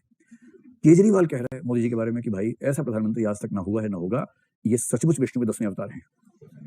अगर नरेंद्र मोदी के बारे में केजरीवाल ऐसा बोलें, सीरियसली बोलें, तो जो स्थिति बनेगी ना, वैसी स्थिति बनी पॉलिटिकल फिलॉसफी में जब रॉबर्ट नॉजिक ने जॉन रॉल्स के बारे में कहा कि अब सारे थिंकर्स के पास दो ही ऑप्शंस हैं, या तो जॉन रॉल्स की बात को मान लें या फिर तथ्य और तर्क देकर साबित करें कि उनके पास ऐसा क्या है कि जॉन रॉल्स की बात को नहीं मानना चाहते हैं। इतना महत्व हुआ। जितना महत्व पॉलिटिकल फिलॉसफी में जॉन रॉल्स को मिला है, उतना ही महत्व सोशल साइकोलॉजी में पेवलोव को मिला है। इतना सम्मानित आदमी है ये। और इसके पक्ष में कुछ लोगों ने यहां तक कहा कि इसके बाद सोशल साइकोलॉजी में किसी सिद्धांत, किसी रिसर्च की जरूरत नहीं बची है, हर प्रश्न का उत्तर इससे दिया जा सकता है। छोटी सी बात है। और एक समर्थक ने यहां तक कहा कि आप मुझे 12 बच्चे दीजिए, 1 दर्जन बच्चे बोला, दर्जन सुनकर खराब लगता है, और आप मुझे 1 दर्जन बच्चे दे दीजिए, कैसा भी स्वभाव हो, कैसी भी नेचर हो, कैसी भी कुंडली हो उनकी। कुंडली बोला नहीं, मैं अपनी तरफ से जोड़ रहा हूं ताकि हमें भाव समझ में आ जाए। आप जिस बच्चे को जो बनाना चाहते हैं मैं वैसा बना दूंगा। अगर आप कहें कि ये बच्चा बड़ा शरीफ है पर मैं इसको आतंकवादी बनाना चाहता हूं, मैं उसको आतंकवादी ही बना दूंगा, आप मेरे पास दे दीजिए बस। आप कहेंगे ये बच्चा पढ़ने में अच्छा नहीं है पर मैं उसको साइंटिस्ट बनाना चाहता हूं, मैं उसको साइंटिस्ट बना दूंगा, आप दीजिए मुझे। 1 दर्जन बच्चे, सबके माथे पे लिखिए क्या बनाना है। आज से 20 साल बाद ठीक वैसे ना बन जाए तो मुझे बताइएगा। और कैसे बनाऊंगा? पेवलोव के रास्ते पर चलूंगा। पेवलोव के रास्ते पर चलकर हम किसी भी व्यक्ति को, चाहे उसका कुछ भी IQ हो, कुछ भी एप्टीट्यूड हो, कुछ भी क्रिएटिविटी हो, सब बेकार की बातें हैं, बना सकते हैं। क्योंकि सोशल लर्निंग इतनी महत्वपूर्ण चीज है जिसके सामने सब छोटा है। तो क्या क्या है पेवलोव, है ना? हम समझ रहे हैं तकनीकी सिस्टम में, इसको लिखेंगे एकदम लेमन वाली भाषा में। बच्चे कैसे सीखते हैं? कल्पना कीजिए कि A और B 2 लोग हैं। तो A को समझ लीजिए कि माँ है और B को समझ लीजिए कि छोटा सा बच्चा है या बच्ची है। बच्चा ज्यादा आ रहा है, बच्ची कर देते हैं। एग्जाम्पल भी तो थोड़ा जेंडर न्यूट्रल होने चाहिए। तो माँ और बच्ची साथ साथ जा रहे हैं। और हम ऐसा कर लेते हैं कि अमेरिका में जा रहे हैं और अमेरिकन व्हाइट मदर है। तो अमेरिकन व्हाइट मदर है और अमेरिकन व्हाइट बच्चा है, बच्ची है उसकी, ठीक है। नस्लवादी व्यक्ति को ये हमेशा नहीं पता होता कि वो नस्लवादी है। हर सांप्रदायिक व्यक्ति को कहां पता कि वो सांप्रदायिक है? हर जातिवादी को कहां पता कि वो जातिवादी है? अधिकांश जातिवादियों को ये इल्म है कि वो जातिवादी नहीं है। ये उनको बहुत धीरे धीरे समझ में आता है कि जातिवादी होने के लिए माथे पर पट्टा होना जरूरी नहीं है, वो वैसे भी काम कर सकता है। तो ये औरत जो है नस्लवादी है, व्हाइट है। और व्हाइट व्यक्ति में इस बात की संभावना हमेशा ज्यादा है कि नस्लवाद के पक्ष में होगा, क्योंकि उससे उसको फायदा मिलता है। तो बड़ा सिंपल सा सिस्टम है, ठीक है। ये दोनों जा रहे हैं, सड़क पे जा रहे हैं, सामने से एक ब्लैक इंडिविजुअल आ रहा है। वैसे जो ब्लैक्स हैं वो अफ्रीकन मूल के हैं, तो उनका बिल्ट थोड़ा सा अलग किस्म का है, थोड़े से ज्यादा तगड़े लोग होते हैं, थोड़े बुलंद किस्म के होते हैं। तो वैसे व्हाइट से वो लंबे होंगे, पतले होंगे, लेकिन वो जो डील डोर वाला मामला है वो उतना नहीं होता जितना अफ्रीकन में होता है। तो सामने एक अच्छे डील डोर वाला ब्लैक अफ्रीकन मूल का, अमेरिकन ही है वो भी, अफ्रीकन मूल का है, 10 पीढ़ी पहले अफ्रीका का था, 9 पीढ़ी से अमेरिका का ही है, वो सामने से आ रहा है। ठीक इंसान है वो, कोई दिक्कत नहीं है उसको। बच्चा जो होता है ना, बच्चे बहुत नॉर्मली बिहेव करते हैं। बच्चों को रंग भेद अंदर से नहीं आता है, इसको ठीक से समझ लीजिए। कोई बच्चा जन्म से रंग भेदी नहीं होता है, इस पर खूब रिसर्च हो चुकी है। छोटे बच्चे के सामने 2 बच्चे आ जाएं, एक सफेद एक काला, उसे रत्ती भर फर्क नहीं पड़ेगा इस बात से कौन सफेद है कौन काला है। उसके लिए बाकी चीजें मैटर करेंगी, कौन लाइवली है, कौन स्वस्थ है, कौन खेल रहा है ठीक से, कौन ठीक से बात कर रहा है, कौन नहीं कर रहा है। उसमें गोरा काला बीच में नहीं आएगा उसके। इसलिए बच्चों के लिए किसी ह्यूमन बीइंग की स्किन का रंग एक नेचुरल स्टिमुलस है या स्टिमुलस है ही नहीं। वो उन्हें प्रेरित नहीं करता सोचने के लिए, कोई भाव आता ही नहीं मन में इस बात को लेकर। तो जीरो स्टिमुलस है, स्टिमुलस है ही नहीं उनके लिए। वो स्टिमुलस समझ रहे, कोई ऐसी चीज जिसके प्रति हमारा मन रिस्पॉन्स करता है। जिस चीज को स्टिमुलस मानते ही नहीं, कोई रिस्पॉन्स नहीं होता। जैसे कमरे में है, जैसे मैं यहाँ पर हूँ, यहाँ से दीवार तक बीच में कुछ नहीं दिख रहा, इसको लेकर मेरे मन में ना कोई विचार आ रहा है, ना भावना आ रही है, ना कोई क्रिया करने का मन कर रहा है, तो स्टिमुलस है नहीं मेरे लिए। स्टिमुलस वो जिसके प्रति रिस्पॉन्स पैदा हो हमारे मन में, वो स्टिमुलस है। तो किसी ब्लैक व्यक्ति का ब्लैक होना इस बच्चे के लिए स्टिमुलस नहीं है, पर माँ के लिए है, क्योंकि माँ वो सब सीख के बड़ी हुई है। उसके मन में गहराई से बैठा हुआ है कि काले लोग अच्छे नहीं होते हैं, बुरे होते हैं। अब क्या करेगी? ब्लैक आदमी आया, माँ ने भी इसको देखा, बच्चे ने भी इसको देखा। बच्चे के लिए एक नेचुरल दृश्य है, इसमें खास बात नहीं है। एक इंसान आ रहा है, डीलर वाला है, उसका रंग ऐसा है, ये सामान्य सूचना है। माँ के लिए एक स्टिमुलस है, तो माँ के लिए बन गया स्टिमुलस। माँ ने अचानक क्या किया, अपनी बच्ची का हाथ कैसे पकड़ लिया, ऐसे करके साइड में छुपा लिया, उसको हल्का साइड पे करके साथ में ले गई। बच्ची देख रही क्या हो गया, इसको ठीक तो चल रहे थे आराम से। बच्ची ने माँ को देखा कि माँ के चेहरे पर तनाव, घबराहट, गुस्सा, घृणा, नफरत, बेरुखी, ये सारे भाव एक साथ आ गए। छोटे बच्चे अपने पेरेंट्स की नकल करते हैं इमोशंस के मामले में, समझ नहीं पाते कि क्या ठीक क्या गलत, वो एक्टिंग करते हैं वैसी। और माँ ने एक 2 वाक्य बोल भी दिए साथ में, ठीक से चलो, गंदे लोग होते हैं, ठीक से रखो मेरे साथ। तो बच्ची सोचा पता नहीं क्या मामला है। तो बच्चे ने माँ के रिस्पॉन्स को, जो माँ को स्टिमुलस मिला, तो माँ का रिस्पॉन्स भी आ गया। बच्ची के लिए माँ का रिस्पॉन्स अपने आप में स्टिमुलस बन गया। उसने तो माँ का रिस्पॉन्स देखा और माँ के रिस्पॉन्स के देख के वो स्टिमुलस बना, और उसने लगभग वैसा ही रिस्पॉन्स जो उसमें संभव है दोहरा दिया। उसे उस अश्वेत व्यक्ति से दिक्कत नहीं थी। अश्वेत व्यक्ति के प्रति उसकी माँ की प्रतिक्रिया से उसको लगा कि मुझे भी ऐसी प्रतिक्रिया कर देनी चाहिए, क्योंकि बच्चे माँ बाप की हरकत देख के सीखते हैं, ऐसे ही सीखते हैं। तो यहाँ क्या स्थिति हुई? यहाँ स्थिति ये हुई कि स्टिमुलस 1 हुआ, ये काला व्यक्ति माँ के लिए, फिर माँ ने रिस्पॉन्स दिया, ये बन गया स्टिमुलस 2 उस बच्ची के लिए, लेकिन बच्ची के लिए ये अपने आप में स्टिमुलस नहीं था। धीरे धीरे क्या होगा, 2 3 4 5 8 10 20 बार ये बार बार दोहराया जाएगा, और दोहराते दोहराते इस बच्चे की कंडीशनिंग हो जाएगी। और कंडीशनिंग का मतलब है कि दूसरा स्टिमुलस जो तीसरे एक्शन के लिए चाहिए था, अब वो नहीं चाहिए, पहला स्टिमुलस ही दूसरे व्यक्ति के लिए भी स्टिमुलस बन जाएगा। यानी अश्वेत व्यक्ति को देखा, माँ ने रिएक्शन दिया, बच्चे ने रिएक्शन कॉपी किया, और धीरे धीरे क्या हुआ, अश्वेत व्यक्ति को देखा, माँ के रिएक्शन करने से पहले ही बच्चे ने वो रिएक्शन दे दिया। और ये इतना सामान्य प्रोसेस है कि लगभग हम सब 90-95% से ज्यादा कंडीशनड हैं एक खास तरीके से सोचने के लिए और बर्ताव करने के लिए। और ये केवल माँ बाप की बात नहीं है, सोसाइटी में हर क्षण ये कंडीशन चलती रहती है, और इस कंडीशनिंग का नाम क्लासिकल कंडीशनिंग है। इसे बहुत आसान एग्जाम्पल, इसमें कुत्ते के एग्जाम्पल ही लोगों ने कुछ डॉग्स पे स्टडी किया, तो इसको जब मैंने पहली बार पढ़ा, मैंने अपने डॉग पे स्टडी किया इसको, और बड़ा सही स्टडी है। आप कहीं भी ट्राई करके देखिए किसी एनिमल पे या ह्यूमन बीइंग पे, सफल हो जाएंगे। एनिमल पे इसलिए कि ह्यूमन बीइंग को जैसे पता स्टडी कर रहा है वो अजीब से रिजल्ट आने लगते हैं उसके बाद।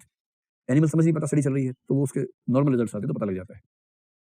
बड़ा सिंपल है, बस आपको करना यह है कि 2 स्टिमुलस के बाद रिस्पॉन्स दीजिए, बीच में आप पाएंगे सेकंड स्टिमुलस की बात खत्म हो जाएगी। जैसे हमारे घर पे एक छोटा सा प्राणी है, मतलब टेक्निकली वो डॉग स्पीशीज में आता है, देख के लगता है कि चूहा टाइप का मामला है, बहुत छोटा सा है, इतना छोटा है, ठीक है, ठीक ठाक है।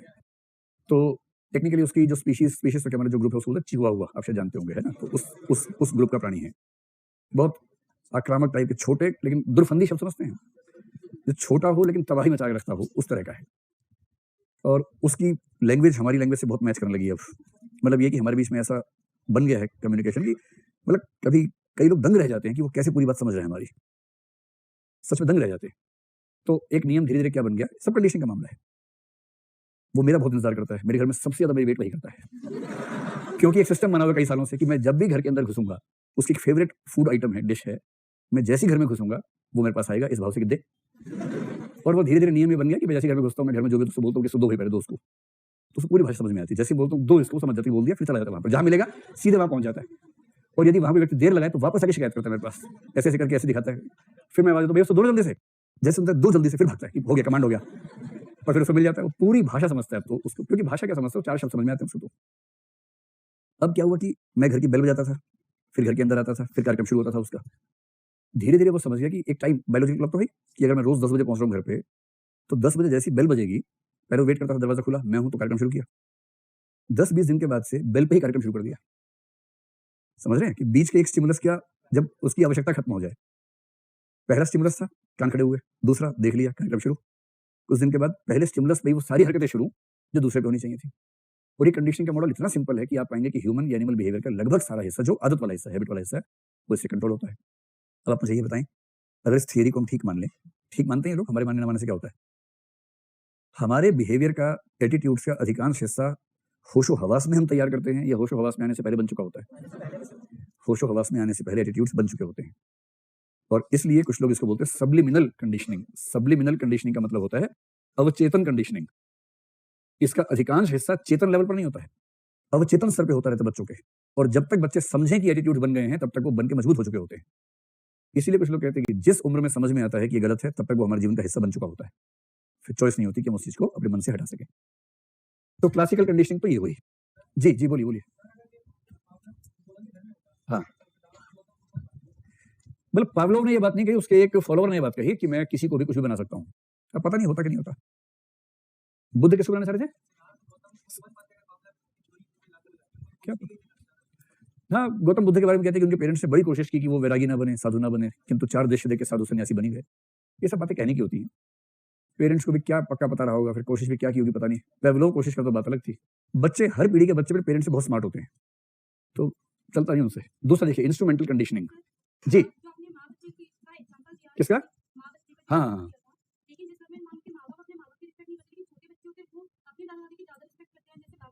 इसका जवाब अब मिलेगा आपको सेकंड वाले में और थोड़ा सा थर्ड वाले में। ये कह रही है कुछ घरों में ऐसा भी होता है कि जो माँ बाप है, 3 पीढ़ियां हैं, जो बीच वाली पीढ़ी है अपने पेरेंट्स का सम्मान नहीं कर रही है, किंतु उनके बच्चे अपने दादा दादी का बहुत सम्मान कर रहे हैं। ऐसा कैसे होता है? उसकी वजह सेकंड में आ जाएगी, और थर्ड वाला तो उसके अपोजिट जाएगा। इंस्ट्रूमेंटल कंडीशनिंग, कुछ लोग इसको हिंदी में बोलते हैं साधनात्मक अनुबंधन। आपके नोट्स में यही लिखा हुआ मिलेगा आपको, साधनात्मक अनुबंधन, इंस्ट्रूमेंटल कंडीशनिंग। और इसका मतलब क्या है? बच्चों के एटीट्यूड्स बनाने में दूसरी चीज जो रोल प्ले करती है वही है वांट सेटिस्फेक्शन, सीधी सी बात है। देखिए बच्चों का सीधा सा है कि बच्चे ना बड़े कमजोर मनोविज्ञान के होते हैं। अगर आप बच्चों का मनोविज्ञान कभी देखेंगे तो वो पूरी तरह से डिपेंडेंट हैं अपने पेरेंट्स पे, उनका अपना स्वतंत्रता से तो है नहीं। उनको इस बात का एहसास बीच से दिलाया भी जाता है कि बेटा यहाँ पैदा हुए तो खाने को मिल रहा है, वरना गटर के नीचे पड़े होते। तो देखो उन बच्चों को खाने को नहीं मिला 4 दिन से, पेट पतला हो गया, खुद को देखो शहंशाह की तरफ रहते हो। इतना बच्चों को धमकाया जाता है कि उनको ये इनसिक्योरिटी रहती है कि तुक्के से सही जगह पैदा हुआ, इस घर में कुछ और तो ठीक से नहीं मिलता, खाना ठीक से मिल जाता है, कमरा मिल गया रहने को, रजाई मिल गई, कपड़े मिल जाते हैं, प्यार तो नहीं मिलता यहाँ पर, मोहब्बत तो नहीं मिलती है, सारे नफरती लोग रहते हैं, लेकिन ये है कि बस जिंदा है ठीक से। और बच्चा भी स्ट्रेटेजी में होता है कि एक बार कॉलेज चला जाऊं, फिर मुड़ के नहीं देखूंगा इन दोनों को, इस भाव से। और इसलिए जितने बच्चे कॉलेज गए लौट के वापस कोई नहीं आता। फिर आप लोग जाएंगे लौट के? जाओगे ना? हाँ, कहते ही हम तो जाएंगे लौट के। फिर कुछ समय के बाद धौंस दिखाते हैं कि हम जहां रहेंगे पेरेंट्स को वहीं बुला लेंगे, और पेरेंट्स अपना समाज छोड़ नहीं सकते। उनको बुलाने का मतलब है जड़ों से काट के पेड़ लेके आ गए, वहां पर पेड़ ठूंठ हो जाता है वहां जाके, होगा सबका वही होना है। तो इंस्ट्रूमेंटल कंडीशनिंग क्या है? बच्चा है इनसिक्योर, उसे अपने माँ बाप की आंखों का तारा बनना बहुत जरूरी है। वो सर्वाइवल मैकेनिज्म है, उसका सर्वाइवल स्ट्रेटेजी है। छोटे बच्चे बहुत चालाक होते हैं, उनको पता है क्या करने से क्या फायदा होगा। वो घर में देख लेते हैं कौन किस मूड में ठीक से परफॉर्म करता है, उसी मूड के समय वैसी बात करते हैं जब उनको पता होता है कि इस समय मैक्सिमम बेनिफिट मिल सकता है। आप बच्चों को बच्चा मत समझिए, वो बड़े चालाक होते हैं, और सर्वाइवल इंस्टिंक्ट उनकी काम करती है। उनको पता है कि जैसे माँ के पास खूब तेरा फाड़ के हो रहा है, जैसे बाप ने गोदी में चुप हो गया उसके बाद, इसलिए नहीं कि बाप से बेइंतहा मोहब्बत मिली है, बल्कि उसको पता है कि यहाँ अगर रोया तो फिर रोने की वजह बढ़ेगी, कम नहीं होगी। तो इसको समझ जाता है कि भाई चुप रहो, आत्मरक्षा में तो सब कुछ है, जान है तो जान है। तो जिस चीज के लिए बच्चों की तारीफ करेंगे बच्चा वो चीज बार बार दोहराएगा, जिस चीज के लिए बुराई करेंगे बच्चा वो चीज बार बार रोकने का प्रयास करेगा। और इसी प्रयास में अधिकांश बच्चों की पर्सनैलिटी डेवलप होती है। और ये बात मैंने आपसे पहले भी कही थी कि बच्चों की तारीफ उन चीजों के लिए नहीं होती जो सच में अच्छी चीजें, वो अच्छी चीजें परिवार मानता है इसलिए होती है। और इसमें कई बार बच्चे की सहजता भी खत्म हो जाती है, ये बात तो ठीक है ही। मैंने भी एक बच्चा देखा 1 साल का 1.5 साल का, कुछ दिन पहले उसके पेरेंट्स ने उसको इतना संस्कारी बना दिया है, से 1.5 साल का है, तो रिश्ते में उसका ताऊ लगा एक तरह से, एक मेरा कजन ब्रदर उसका बेटा है।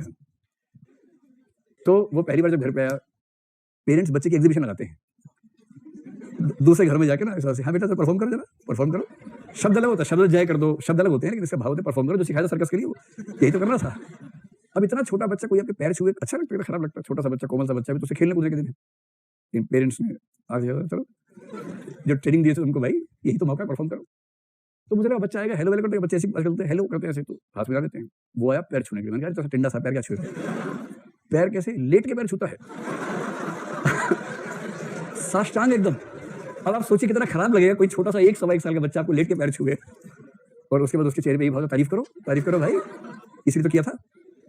तो घर में क्या होता होगा, बच्चे ने लेट के पैर छुआ, इतनी तारीफ होती है, उसके बाद बार बार लेटता होगा, 20 बार 25 बार 40 बार, एक दिन में 100 बार लेट जाता होगा। कि इससे क्या होता है, अब ये बच्चा जब बड़ा हुआ, ये जैसे किसी बड़े को देखेगा लेट जाएगा सड़क पे, क्योंकि जब तक समझ में आएगा तब तक ये सीख चुका है, हैबिट हो गई है, आदत हो गई है। और जो बुराई है, जिस चीज के लिए निंदा होगी उसके लिए वो चीज रोकेगा, क्योंकि उसमें उसको बार बार इनसिक्योरिटी बढ़ेगी। इसको मनोविज्ञान बोलते हैं इंस्ट्रूमेंटल कंडीशनिंग। हमारे एटीट्यूड का बहुत बड़ा हिस्सा इस कंडीशनिंग से धीरे धीरे बचपन में बन जाता है। और तीसरा और अंतिम है, इसको बोलते हैं ऑब्जर्वेशनल लर्निंग। इसका जिक्र मैंने आपके सामने किया था, ऑब्जर्वेशनल लर्निंग। इसके लिए आतंकी भाषा होती है प्रेक्षणात्मक अधिगम, समझ में आ गया? या अवलोकन से सीखना, या निरीक्षण से सीखना, देखकर सीखना, ऑब्जर्वेशन से सीखना, इसका मतलब ये हुआ। ये बात जिस व्यक्ति ने कही सबसे अच्छे तरीके से, उसका नाम मैंने आपको बताया था, बेंडुरा, एल्बर्ट बेंडुरा, ठीक है, बहुत प्रसिद्ध साइकोलॉजिस्ट है एल्बर्ट बेंडुरा। उसने इस पर काम किया, अच्छा खासा काम किया। और इसका कुल मिला के सारी है कि आप बच्चों को बच्चा मत समझिए, बच्चा हर समय चीजों को ऑब्जर्व करता रहता है, उसकी ऑब्जर्वेशन ही उसकी पावर है। और आपको ये जान के बड़ा आश्चर्य होगा, मैंने एक बार एक व्यक्ति का जिक्र किया था, क्वाइन नाम है उसका, जिसने, हर्बर्ट क्वाइन है, हाँ, जिसने ये कहा था कि कोई भी 2 शब्द पर्यायवाची नहीं होते हैं। तो उसका एक सिद्धांत तो कह रहा था रेडिकल एम्पायरिसिज्म, एक है रेडिकल ट्रांसलेशन, आमूल अनुवाद। और उसमें उसने कल्पना की है, वो कल्पना आप भी सोच के देखिए। वो कह रहा है कि मान लीजिए कि कोई व्यक्ति हवाई जहाज से जा रहा था, हवाई जहाज बीच में खराब हो गया, और एक ही रास्ता कि कूद जाए तो बच जाएगा पैराशूट से, मतलब तो पैराशूट लेके कूद गया, और जहां गिरा वहां एक जनजाति रहती है। हंस क्यों भाई, जनजाति के लोग हमसे बड़े सभ्य होते हैं, केवल 2 4 एग्जाम्पल ध्यान मत रखिए। एक जनजाति है, बहुत सभ्य जनजाति है, तो ऐसा नहीं है कि वो नर बलि करेंगे या किसी को मिल गया तो झिंगा लाला करेंगे उसका, ऐसा कुछ नहीं है। सामान्य सा एक जनजातीय समुदाय है, इसमें क्या दिक्कत है? एक ट्राइबल कम्युनिटी है, और बहुत ही सिविलाइज तरीके से चीजों को समझने वाली कम्युनिटी है। दिक्कत सिर्फ ये है कि वो निकला था भारत से, और वो कम्युनिटी अफ्रीका में है, लंबी फ्लाइट पे था। वो लोग समझना चाह रहे हैं कि ये कौन है, क्यों आया है। ये समझाना चाह रहे कि मैं कौन हूं, क्यों आया हूं। जो भाषा इसके पास है उस भाषा का एक भी शब्द वहां के लोग नहीं समझते, और उनकी भाषा का एक भी शब्द ये नहीं समझता। ये स्थिति है। इशारों से बड़ी कोशिश की, लेकिन इशारों से कुछ गलत निकल रहे तो फिर रुकिएगा कि गलत कहीं मैं बोलूं कि आपको प्रणाम है और सोचिए कि हत्या करना चाह रहा हूं मैं उनकी, और फिर उल्टा कुछ हो जाए, तो वो इशारे करने से बच रहा है। तो वहां के लोगों ने आपस में कुछ बात की और फिर उसके बाद उसको पीठ थपथपाई और ऐसे इशारा की, बैठो बैठो बैठो, खाना वाना दिया उसको। तो इतना हो गया कि कोई उसको मारेगा नहीं, लोग वेट करेंगे, समझना चाह रहे हैं कि क्या होगा, अब बातचीत कैसे होगी। और उसमें उसका सिद्धांत ये है कि अगर व्यक्ति में बेसिक कॉमन सेंस नाम की चीज है, तो ये व्यक्ति कुछ दिनों में वहां की भाषा बोलने लगेगा पूरी की पूरी। बस कॉमन सेंस होनी चाहिए, ऑब्जर्वेशन स्किल्स होनी चाहिए। तो उसने कहा कैसे होगा, जैसे बच्चा ऑब्जर्व करेगा, बच्चा भाषा ऐसे सीखता है, ध्यान रखना है। ठीक इस तरह की बच्चा जब पैदा होता है उसके लिए अफ्रीका की ट्राइब भी है, उसे हमारी भाषा का एक भी शब्द नहीं आता है और हमें उसकी भाषा का नहीं आ रहा है। जब दो बच्चे आपस में पै पै कर खुश होते हैं तो हम नहीं समझ पाते ना कि बात क्या बोल रहे हैं आपस में, हम उनकी भाषा नहीं समझ रहे, वो हमारी नहीं समझ रहे। लेकिन क्या होता है, 1 साल होता है तो बच्चा बोलने लगता है, 2-2.5 साल का बच्चा बिना स्कूल गए जटिल वाक्य बनाने लगता है। इस मतलब भाषा सीखने की क्षमता जन्मजात है, और जब तक स्कूल भेजा ही नहीं था बच्चा भाषा धूमधाम से बोलता है। उसी का एग्जाम्पल लिया है, उसका एग्जाम्पल है कि मान लो एक झाड़ी में से खरगोश उछला और एक ट्राइबल व्यक्ति बोला गावा गाई, ये एग्जाम्पल दिया उसने, गावा गाई। इसको लगा खरगोश उछला गावा गाई, इसको लगा या तो खरगोश गावा है या खरगोश गाई है, और उछलने का भूतकालिक जो क्रिया है वो या तो गावा है या गाई है। अब ये वेट करेगा कि अगली बार इस शब्द का इस्तेमाल कहीं और हो जाए एक बार। और 3 घंटे बाद खरगोश कहीं से गुजर रहा था और किसी ने बोला गावा गोई, इसे बोला मजा आ गया, मजा आ गया, पहला शब्द मेरी भाषा में आ गया गावा, एंड गावा इज खरगोश। और ये होते 2 शब्द और आ गए, गाई मतलब उछला, गोई मतलब गया, 3 शब्द हो गए। अब कुछ नहीं करना है, डायरी मेंटेन कर लेनी, गावा बड़ा खरगोश गया उछला। 10-12 दिन के बाद ये वहां के लोगों को वहीं की भाषा में अपना सारा वृत्तांत सुना देगा, मोटी मोटी भाषा में, यानी कि बहुत जटिल तरीके से, बेसिक लैंग्वेज में समझा देगा। और ये कैसे हो रहा है, ऑब्जर्वेशन से हो रहा है। बच्चे घर में ऐसे ही करते हैं, छोटा सा बच्चा टिंडा सा 6 महीने का बैठा हुआ है, माँ बाप बात कर रहे हैं, बाप कह रहा है सब्जी दो, सब्जी दो, फिर माँ ने कुछ दिया, या तो सब्जी ये है या ये 2 है, ये सब्जी है, कुछ तो है ऐसा। और अगली बार माँ ने कहा सब्जी ले लो, बाप ने कहा नहीं, तो ये समझ गया अच्छा ये नहीं था सब्जी, सब्जी वो वस्तु थी। बच्चा छोटा सा है, समझ रहा है। लेकिन अचानक क्या बोलेगा, मम्मी सब्जी, और माँ निहाल हो जाती है, कितना आर्यभट्ट के बाद पहली बार कोई बच्चा ऐसा पैदा हुआ है। हर माँ को लगता है कि आर्यभट्ट के बाद नंबर 2 पे यही है, और बाद में फिर वो चलिए, तो बच्चे सीखते हैं ऑब्जर्वेशन से। ये थियरी किसकी है, एल्बर्ट बांदुरा की है, बांदुरा की है। और इसने कहा कि ऑब्जर्वेशन में बेसिकली माँ और पिता और परिवार का व्यवहार, इसलिए इसका बड़ा प्रसिद्ध कथन है, kids don't learn what they are told to learn, they learn what they see their parents doing. दूसरा कथन, उनके पेरेंट्स क्या कहते हैं में उनकी रुचि नहीं है, उनकी रुचि इसमें कि उनके पेरेंट्स क्या करते हैं। तो लिख लीजिए, पेरेंट्स क्या कहते हैं से ज्यादा महत्व पेरेंट्स क्या करते हैं का है। और जिसको लगता है कि बच्चे तो गधे होते हैं, क्या पता लगेगा, बच्चे बड़ा ऑब्जर्व करते हैं, ज्ञानी हो जाते हैं बचपन में ही, उनको बहुत अच्छे पता होते हैं। ऑब्जर्वेशन लर्निंग, माँ पिता का व्यवहार कैसा है इसका मैटर ज्यादा करेगा। और अंतिम बात, आजकल जो बच्चे ऑब्जर्वेशन करते हैं वो सिर्फ माँ बाप का बिहेवियर है, उनके पास और भी चीजें हैं, फिल्म, वीडियो गेम्स, फिल्म है, टीवी सीरियल्स हैं, वीडियो गेम्स हैं, कार्टून्स हैं, कार्टून जो फिल्म्स भी होती हैं और धारावाहिक भी होते हैं। माँ बाप सोच सोच के थक जाते हैं कि कहाँ से गाली सीख के आया है, और गाली कहाँ से सीखी है, शिनचैन से सीखी है। शिनचैन को जानते हैं, तेरी गाली नहीं देता शिनचैन, ऐसे मत बोलो उसके बारे में, शिनचैन सीख के बड़े हुए आप लोग भी। अच्छा, शिनचैन जो भी बड़ा बदमाश है, तो मुझे पक्का पता है। और घर में छोटा बच्चा हो, टीवी चल रहा हो, तो वहाँ कार्टून नहीं चलता उस समय, और बच्चे की जिद क्या होती है, सब लोग बैठ के देखेंगे मेरे साथ। तो पेरेंट्स को सारा शिनचैन, सारा डोरेमोन सब याद हो गया था, मुझे सारा याद हो गया था अपने जमाने में, सारे डोरेमोन याद हो गए थे। उसी में सबसे बदमाश शिनचैन था, जो खूब गंदी गंदी बातें सिखाता था, ऊट पटांग बातें।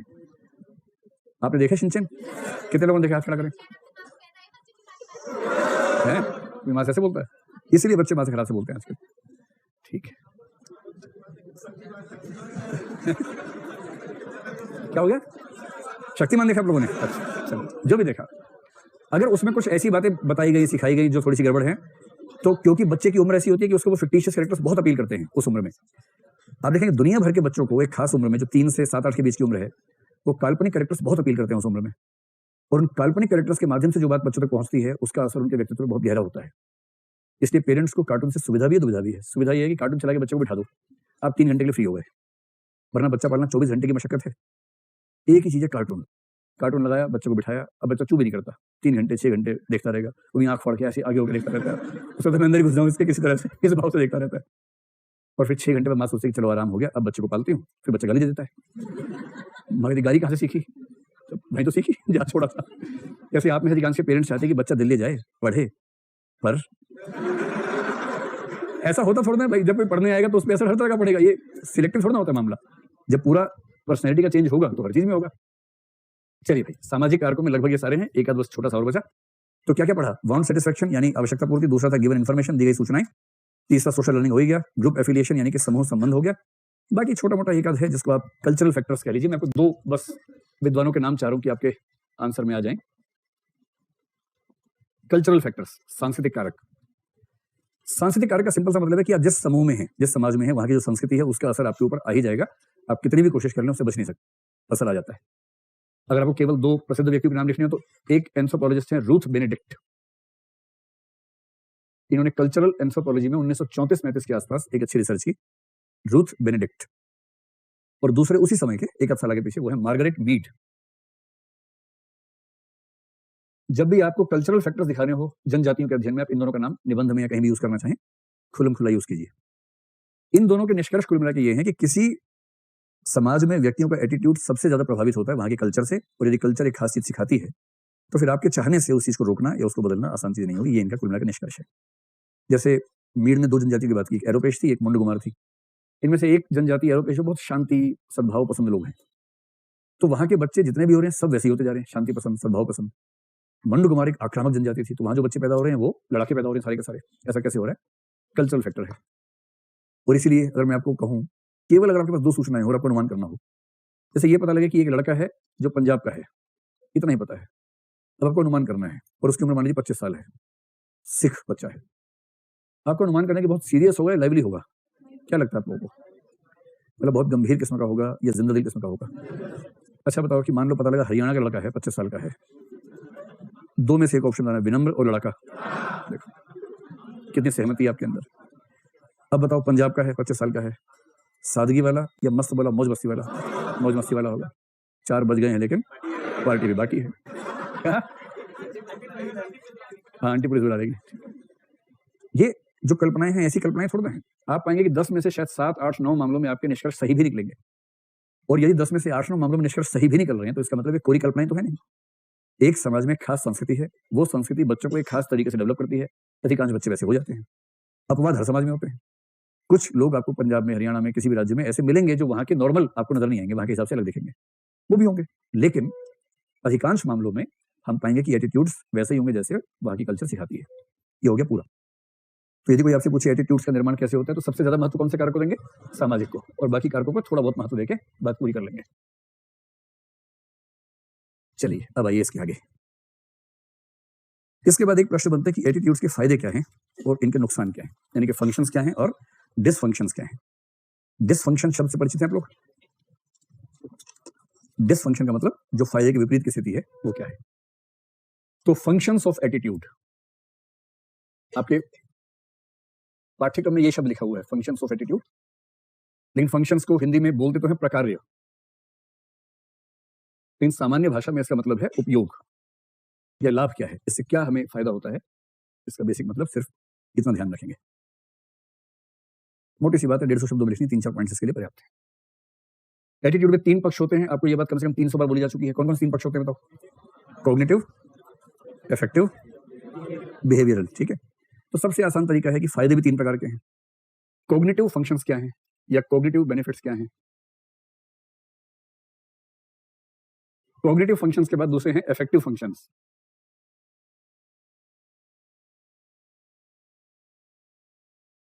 कॉग्निटिव, अफेक्टिव और तीसरा बिहेवियरल फंक्शंस।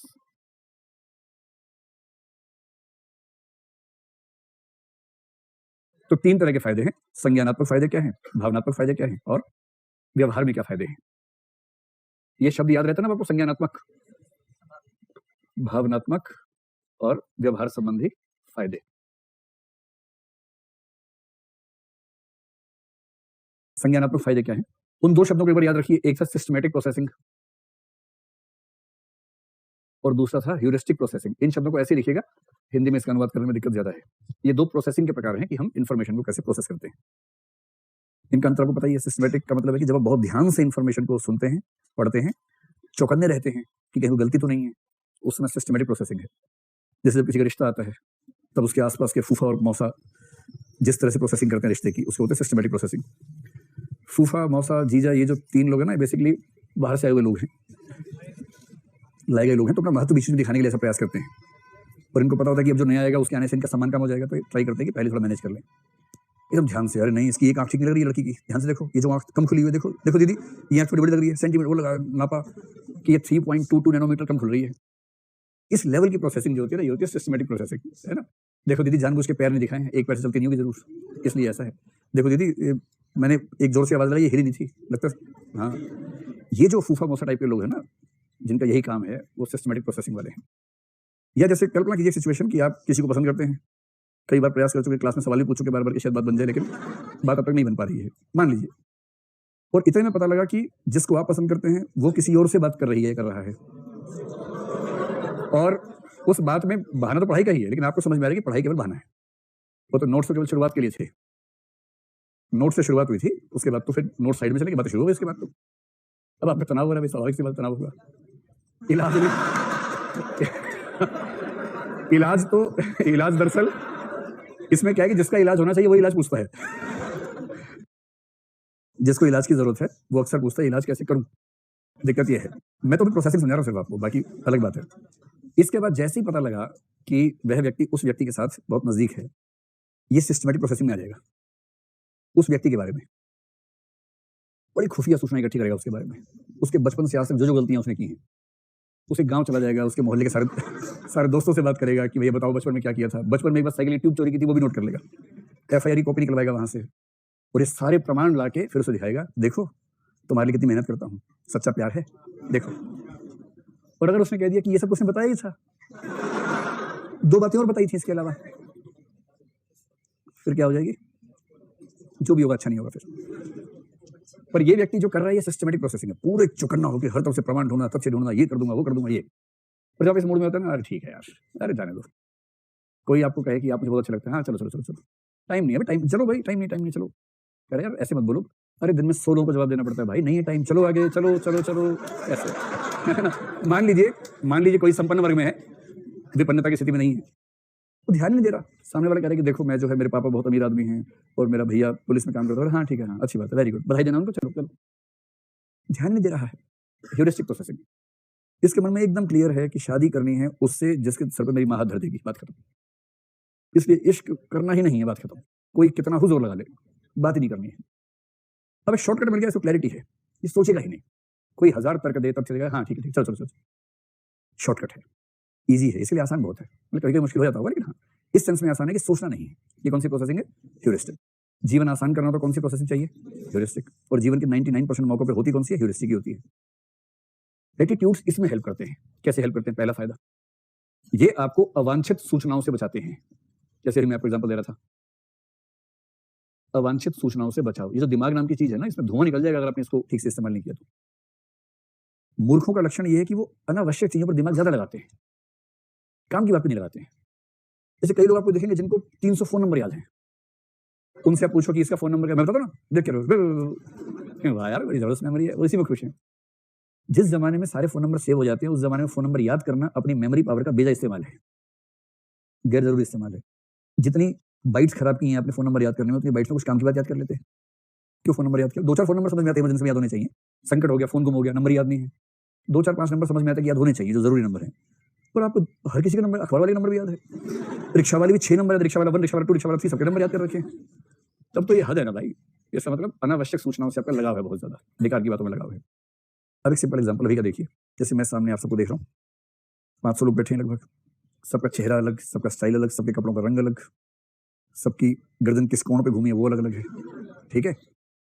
तो अब मेरी स्थिति क्या है? जो सार्वत्रिक दार्शनिक है उसने इसका बड़ा अच्छा वर्णन किया है, मतलब वक्ता की स्थिति क्या होती है उसके बारे में। अब मैं जिस तरह से आपको पढ़ा रहा हूँ या कोई भी पढ़ाएगा, आप सबको हमेशा ही लगेगा कि आपको ही देखा जा रहा है ना। ये लगना वक्ता की सफलता है। जबकि सच बात है कि वो आप में से किसी को नहीं देख रहा होता, एक को भी नहीं देख रहा। मतलब देख भी रहा तो इस सेंस में कि हाँ बहुत सारे बच्चे बैठे हैं, सेकंड के एक आध हिस्से में, दशमलव वाले हिस्से में किसी एक आध पे नजर जाती होगी, फिर कहीं और, फिर कहीं और, फिर कहीं और, ऐसे होता होगा। स्वाभाविक यही है। अब मैं ऐसे देख रहा हूँ, वहां 50 लोग, किसी ने जोर से मुंडी लाई तो वो दिख जाएगा 1 सेकंड के लिए, फिर वहां किसी ने हाथ यूं किया तो वो दिख गया 1 सेकंड के लिए। कुछ अजीब सा दिखेगा तो वहां नजर 1 आध सेकंड को जाएगी, वरना नजर सामान्य रूप से ऐसे घूमती रहेगी। यही होगा। अब अगर कोई कहे कि यार आप क्लास में पढ़ाते हो सब बच्चों को, तो ये बताओ कि इस नाम के बच्चे ने आज कौन सा रंग का स्वेटर पहना हुआ था? और आप कहें कि वो आगे से 5वीं रो में बाईं तरफ तीसरे नंबर बैठा हुआ था, आप कहेंगे यार मुझे क्यों पता होना चाहिए, ये तो कहेंगे क्यों पता होना चाहिए। कई लोगों की रुचि इसी में होती है। और इस मामले में बड़ा आश्चर्य है, मतलब जेंडर सेंसिटिव में बहुत ज्यादा हूं, लेकिन मैंने ऐसे पाया है कि शादियों में मैंने देखा है महिलाओं की भाषा में अक्सर ये होता है कि ये वही साड़ी है जो 2 साल पहले तुमने पहनी थी। ऐसी बातें मैंने सुनी है, मुझे नहीं पता कि ये मैं सही बात कह रहा हूँ कि गलत बात कह रहा हूँ, पर मैंने सुना है ऐसा। और मैंने महसूस किया कि पुरुषों को इस बात का पता ही नहीं होता कि पिछली कितनी शादियों से एक ही कमीज पहने काम चला रहे हो, कोई फर्क ही नहीं पड़ता, क्योंकि उनके लिए ये सूचना अनावश्यक सूचना है। और महिलाओं की शायद मजबूरी है, क्योंकि उनके लिए मैंने कहा था ना एक बार कि सौंदर्य उनके लिए एक मजबूरी का मामला ज्यादा है, शायद इस वजह से उस पर फोकस इतना ज्यादा है, वो हमेशा सिस्टमेटिक प्रोसेसिंग में रहती है कि साड़ी अरे रिपीट कर दी तूने, तो 6 साल पहले ही पहनी थी एक बार तुमने, फिर और आदमी कह रहा है 6 साल नहीं, 6 साल से रोज पहनता हूँ भाई, तुम 6 साल बाद आए हो, मैं तो रोज क्या है। कौन सी सूचना आवश्यक है, कौन सी अनावश्यक। अब जैसे ये मेरे लिए क्यों आवश्यक होना चाहिए कि आप में से कौन कहाँ बैठता है, किसके साथ बैठता है, किस रंग के कपड़े पसंद है, टोपी लगाता है कि नहीं लगाता है, चश्मा लगाता है कि नहीं, मुझे मैनू की मुझे क्या मतलब इस बात से। लेकिन अगर मैं अपने दिमाग को अभ्यस्त ना कर लूं इस चीज के लिए कि इन चीजों पर ध्यान देना ही नहीं है, तो मेरी बहुत सारी एनर्जी खर्च हो जाएगी उन सूचनाओं को ध्यान से देखने में जो गैर जरूरी है। और आप समझ रहे हैं, दिमाग का धुआं निकल जाएगा, इतनी सूचना। जब आप घर से निकलते हैं पूरे दिन भर में ऐसी लाखों करोड़ों सूचनाएं आपके आसपास हैं जिनको लगातार इग्नोर करना होता है, और यदि आपने उन पर फोकस करना शुरू कर दिया तो आप अपना काम कभी कर नहीं पाएंगे। इग्नोरेंस इज ब्लिस जब कहते हैं ना, उसका एक बड़ा पक्ष ये भी होता है कि लाखों सूचनाएं आपके आसपास हैं, उनमें से काम की 2-4 हैं आपके लिए, बाकियों को इग्नोर करना भी आना चाहिए। एटीट्यूड्स हमें यह समझा देते हैं कि कौन सी सूचना पर ध्यान देना है, कौन सी पर ध्यान देना ही नहीं है। तो आवश्यक सूचनाओं का चयन बहुत आसान हो जाता है। जैसे किसी का एटीट्यूड है कि भाई एनिमल्स के प्रति करुणा का भाव है उसके मन में, अब वो चल रहा है, हजारों सूचनाएं ध्यान दे रहा है, जैसे एक एनिमल कहीं दिखा उसको खटक से वहां ध्यान जाएगा, वहां पूरा ध्यान से देखेगा, सिस्टमेटिक प्रोसेसिंग में आ जाएगा, और बाकी हर चीज को ह्यूरिस्टिक प्रोसेसिंग में इग्नोर करते हुए चलता जा रहा है। इससे बचाव होता है ऊर्जा का, समय का, और दिमाग से क्या नहीं निकलता, धुआं नहीं निकलता है, वरना दिमाग फट जाएगा। इतनी वैसे हो जाती है। दूसरा एटीट्यूड जो करते हैं, हमारी क्लैरिटी ऑफ अंडरस्टैंडिंग। मैंने आपसे पहले ही कहा कि मूर्ख होने में फायदा बहुत है, क्योंकि मूर्खों को कंफ्यूजन कभी नहीं होता है। जो जितना बड़ा मूर्ख उतना बड़ा क्लियर हर चीज में। तो मूर्खता और स्पष्टता में बड़ा गहरा संबंध है, और थोड़ा बहुत मूर्ख होने का फायदा भी है, बहुत समझदार होना ठीक भी नहीं है। आपको हर चीज में कंफ्यूजन हो तो जिएंगे कैसे भाई, थोड़ी क्लैरिटी होनी चाहिए। जैसे राष्ट्र का मामला है, राष्ट्र के बारे में कोई बात नहीं होगी, राष्ट्र प्रेम से बड़ा कोई मूल्य नहीं है, बात खत्म। क्लैरिटी है ना भाई, सारी बात ठीक है, हिंदुस्तान पाकिस्तान सब ठीक है, किंतु हिंदू हिंदू होता है, बस। ये जो क्लैरिटी है इसका अपना सुख है। तो जिस जिस बिंदु पर आपकी एटीट्यूड स्पष्ट है, उस बिंदु पर आपकी क्लैरिटी है, आपको तथ्य विचार बहुत प्रभावित नहीं करते, और ये फायदा आपको सामान्य जीवन में आपका कॉग्निशन का एस्पेक्ट थोड़ा सा सेफ रहता है, सुटेबल रहता है। अंतिम बात है shortcuts. Shortcuts for decision making, निर्णय की प्रक्रिया में आसानी या छोटे रास्ते, डिसीजन मेकिंग। ये बेसिकली क्या लिखा हुआ है, ये वाला, ये लिखा हुआ है सिंधु घाटी की लिपि में, अंडरस्टैंडिंग, क्लैरिटी ऑफ अंडरस्टैंडिंग, समझने की स्पष्टता, ठीक है।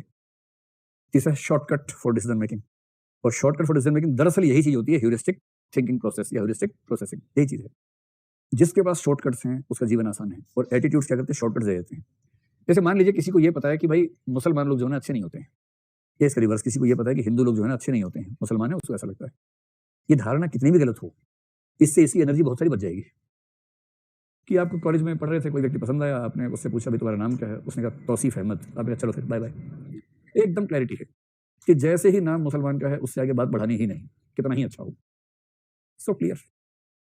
और शबाना ने पूछा किसी से तुम्हारा नाम क्या है, उसने कहा पंडित संजीव शर्मा, चलो शर्मा मत, आगे जाओ, बात नहीं होगी, निकाह नहीं हो सकता आपका हमारा, क्योंकि उसको क्लैरिटी है कि मुसलमान से ही निकाह करेंगे, हिंदू से नहीं करेंगे। तो अच्छा हो चाहे बुरा हो, किंतु क्या होता है, शॉर्टकट्स डिसीजन मेकिंग, फैसला हो गया तुरंत, वरना 6 महीने घिसटते उसके बाद फैसला करते, तुरंत फैसला हो गया। और शॉर्टकट्स होते कौन से हैं, जैसे किसी का एटीट्यूड है, अपने पेरेंट्स के प्रति बहुत लगाव है, कि मेरी मम्मी कहती थी, मेरे नाना जी कहते थे, है ये कहानी बिल्कुल सच्ची, मेरे नाना कहते थे। सुने वाला गीत आपने, एक बहुत प्रसिद्ध गीत हुआ एक जमाने में, शशि कपूर उसमें घोड़े पर बैठे नायिका को लेकर चल रहे हैं पैदल, एक था गुल और एक थी बुलबुल, दोनों चमन में रहते थे, है ये कहानी बिल्कुल सच्ची, कहानी नहीं है ये कहानी बिल्कुल सच्ची, मेरे नाना कहते थे। नाना कहते थे, नाना ने कहा तो सच्ची है ना भाई, फिर क्या झूठी हो गई, तो क्योंकि मेरे नाना कहते थे इसलिए है ये कहानी बिल्कुल सच्ची। अगर आपको किसी ऐसे व्यक्ति भरोसा हो ना कि यार उसने कहा है, नहीं पापा ने कहा, अरे पापा ने कहा, बात खत्म, पापा कहेंगे नस काटो बेटा, नस काट देंगे हम, लेकिन पापा ने कहा है, इससे क्या होगा, शॉर्टकट मिलेगा, और आपका कॉग्निटिव बेनिफिट सिर्फ इतना है, अनावश्यक सूचनाओं पर ध्यान नहीं जाता है, फैसले जल्दी होते हैं, दिमाग में कंफ्यूजन नहीं होता है, और आम आदमी को इतना ही चाहिए। जो ज्ञानी महात्मा लोग होते हैं ना, उनकी बात अलग है, आम आदमी को इतना ही चाहिए कि दिमाग में कंफ्यूजन ना हो, सीधे सीधे बातें पता हो, भगवान जी हैं, बात खत्म। हाँ है भगवान जी। कौन भगवान जी? हनुमान जी भगवान जी। हाँ ठीक है, फाइनल है, हनुमान जी भगवान जी है। उनसे ये नहीं पूछना कि फिर राम जी क्या है? अरे यार इतना मत पूछो, राम जी भी भगवान जी हैं। अच्छा फिर दोनों में संबंध क्या? दो भगवान हो गए तो? अरे यार छोड़ो ना ये सब बात, ये भगवान को वापस से देख लेंगे। हमारा काम इतना ही है कि मंगलवार को हनुमान जी की पूजा करनी है और राम जी का किसी दिन चल जाएगा, हमें तो सिर्फ इतना पता है। सोमवार शिव जी का क्यों है? भगवान के 7 दिन का नहीं होते? अरे यार दिमाग मत लगाओ। शिव जी का सोमवार होता है, शास्त्रों में कहा है, बात खत्म। लिखा है ना गीता में? नहीं लिखा है? अरे लिखा है, बात खत्म करो यार। कब से सुन रहा हूँ गीता में लिखा है? पढ़ी थोड़ा ना गीता मैंने, लिखा है गीता में बस। ये है शॉर्टकट्स, इनसे जिंदगी हो जाती है बहुत खूबसूरत, बहुत आसान। इसको एंजॉय कीजिए, जिसको बोलते हैं आपकी भाषा में चिल मारो यार। चिल मारने का काम सबसे पहले कौन करता है? एटीट्यूड, संज्ञानात्मक फंक्शन। इफेक्टिव फंक्शंस क्या है? यानी आपका, आपके भावनात्मक पक्ष को क्या फायदा मिलता है आपके एटीट्यूड से? 3 फायदे मनोविज्ञान में माने गए हैं। एक है सेल्फ एक्सप्रेशन, स्व अभिव्यक्ति, आत्म अभिव्यक्ति, खुद की अभिव्यक्ति करना। ये बहुत सुकूनदायक होता है। अभी आपका वो दौर आया नहीं जब आपको इसका संकट महसूस होगा, लेकिन जल्दी वो दौर आने वाला है, फिर समझ में आएगा। अगर आपसे कोई पूछे कि जीवन में सबसे बड़ा सुख कौन सा है? देखिए अंत में तो सुख ही है। मैंने कहा था कि जीवन का अंतिम उद्देश्य क्या है? सुख है, आनंद है। बाकी सब बकवास की बातें हैं, उसी का नाम चेंज कर करके आप केवल मोक्ष फलाना ठिकाना करते रहिए, लेकिन अंत में आएगा सुख ही। लेकिन फिर कोई कहेगा कि सुखों में सबसे अच्छा सुख कौन सा है? ये भी तो है ना, सुखों में सबसे अच्छा सुख कौन सा है? डिबेट तो यही होती है ना।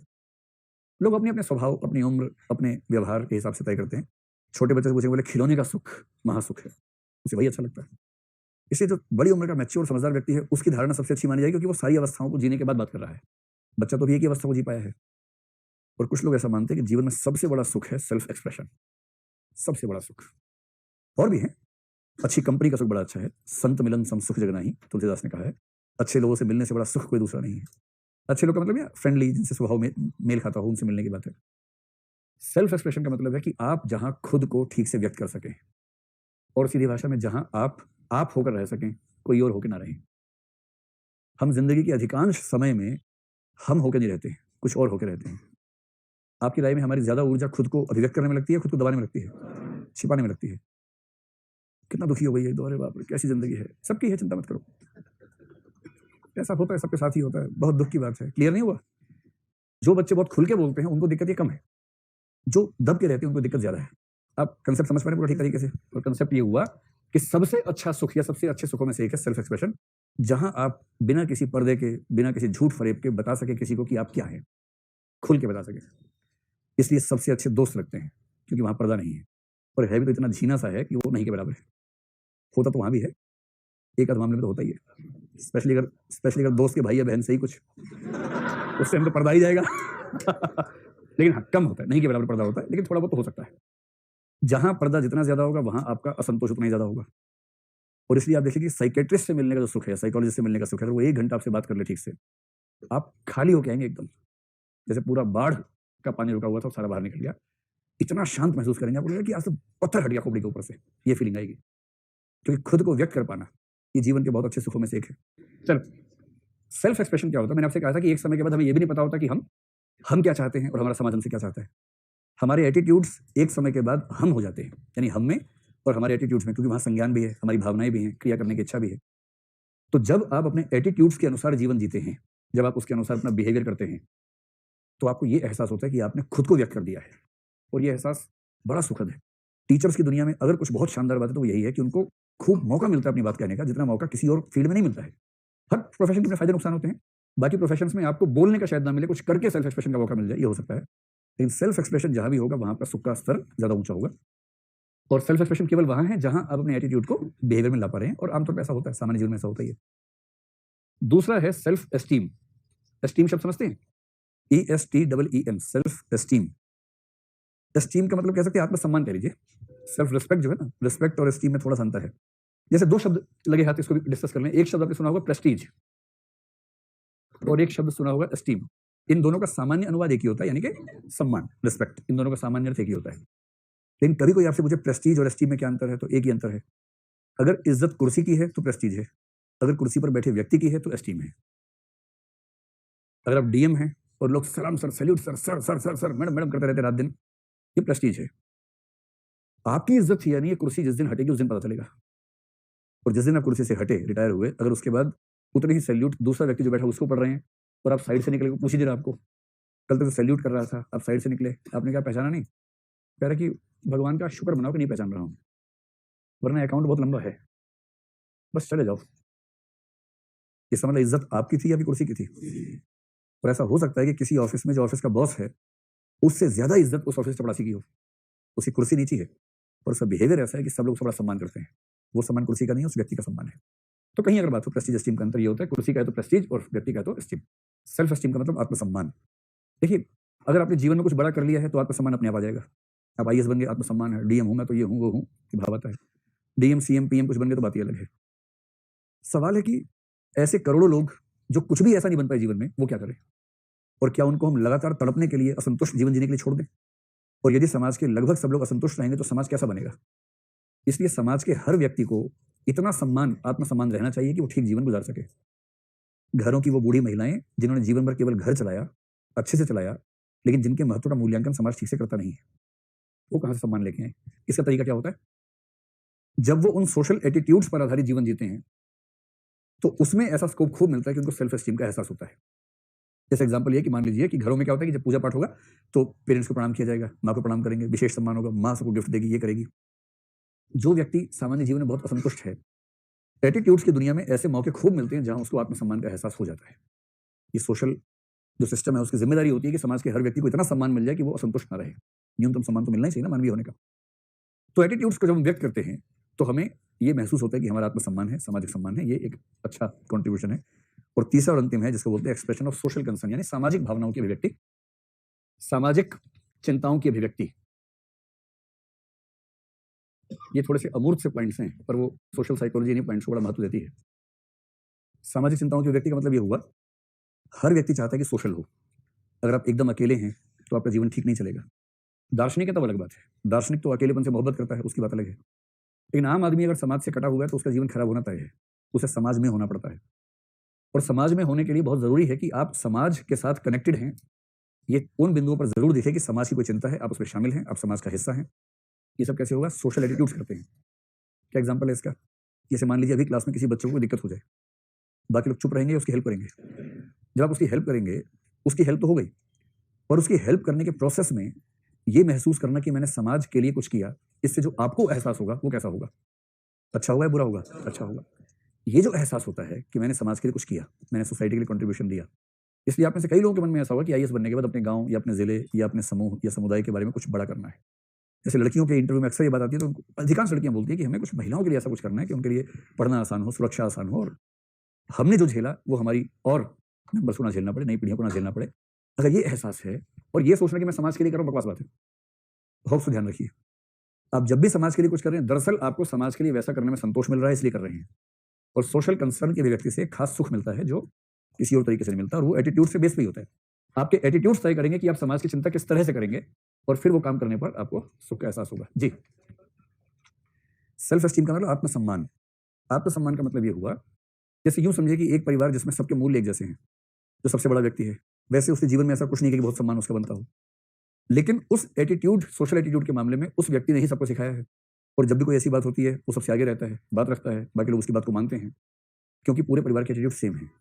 इससे जो उसको ये एहसास होता है कि मेरा बहुत सम्मान है, ये एहसास बहुत जरूरी है। और ये एटीट्यूड्स, अगर किसी घर में एटीट्यूड्स नई पुरानी पीढ़ी के अलग अलग हैं, वहां दिक्कत है, वहां डिस्टॉर्शन आ जाएगा। लेकिन जहां दोनों पीढ़ियों के सेम एटीट्यूड्स हैं, वहां बड़ी पीढ़ी को हमेशा ये सुख मिलता है कि हम सेल्फ एस्टीम की स्थिति में हैं, क्योंकि बच्चे उनकी बात को सम्मान देते हैं, स्वीकार करते हैं। अंतिम बात बिहेवियर, उसमें क्या फायदा मिलता है? बिहेवियर में कोई खास फायदा नहीं, बिहेवियर में सिर्फ इतना है कि एटीट्यूड्स होने की वजह से व्यक्तित्व में सुसंगति बनी रहती है, कोहेरेंस बनी रहती है। सुसंगति व्यक्तित्व में, देखो जो लोग साहित्य पढ़ते हैं उनको तो ये समस्या 2 बार पढ़ने को मिली अलग अलग जगह। कामायनी में पढ़ी, मुक्तिबोध के यहाँ पढ़ी, लेकिन ये बात साइकोलॉजी में बड़ी महत्वपूर्ण बात है। एक है हमारा मन, एक है हमारा दिमाग, एक है हमारे कार्य। मैं वचन को कार्य का हिस्सा ही मान के चल रहा हूं। सबसे सुखी इंसान वो है जिसका दिमाग, मन और बिहेवियर सेम है। आपका दिमाग जो कहता है वही आपका मन भी कह रहा है, और आप वही कर रहे हैं। इससे सुखी व्यक्ति कोई नहीं होगा। आपके लेवल की बात करूं, जिस व्यक्ति को आप पसंद करते हैं, आपके दिमाग की कैलकुलेशंस के हिसाब से वही बेस्ट है आपके लिए। वरना क्या होता है ना, कैलकुलेशंस कुछ और कहती हैं, दिल कुछ और कह रहा होता है।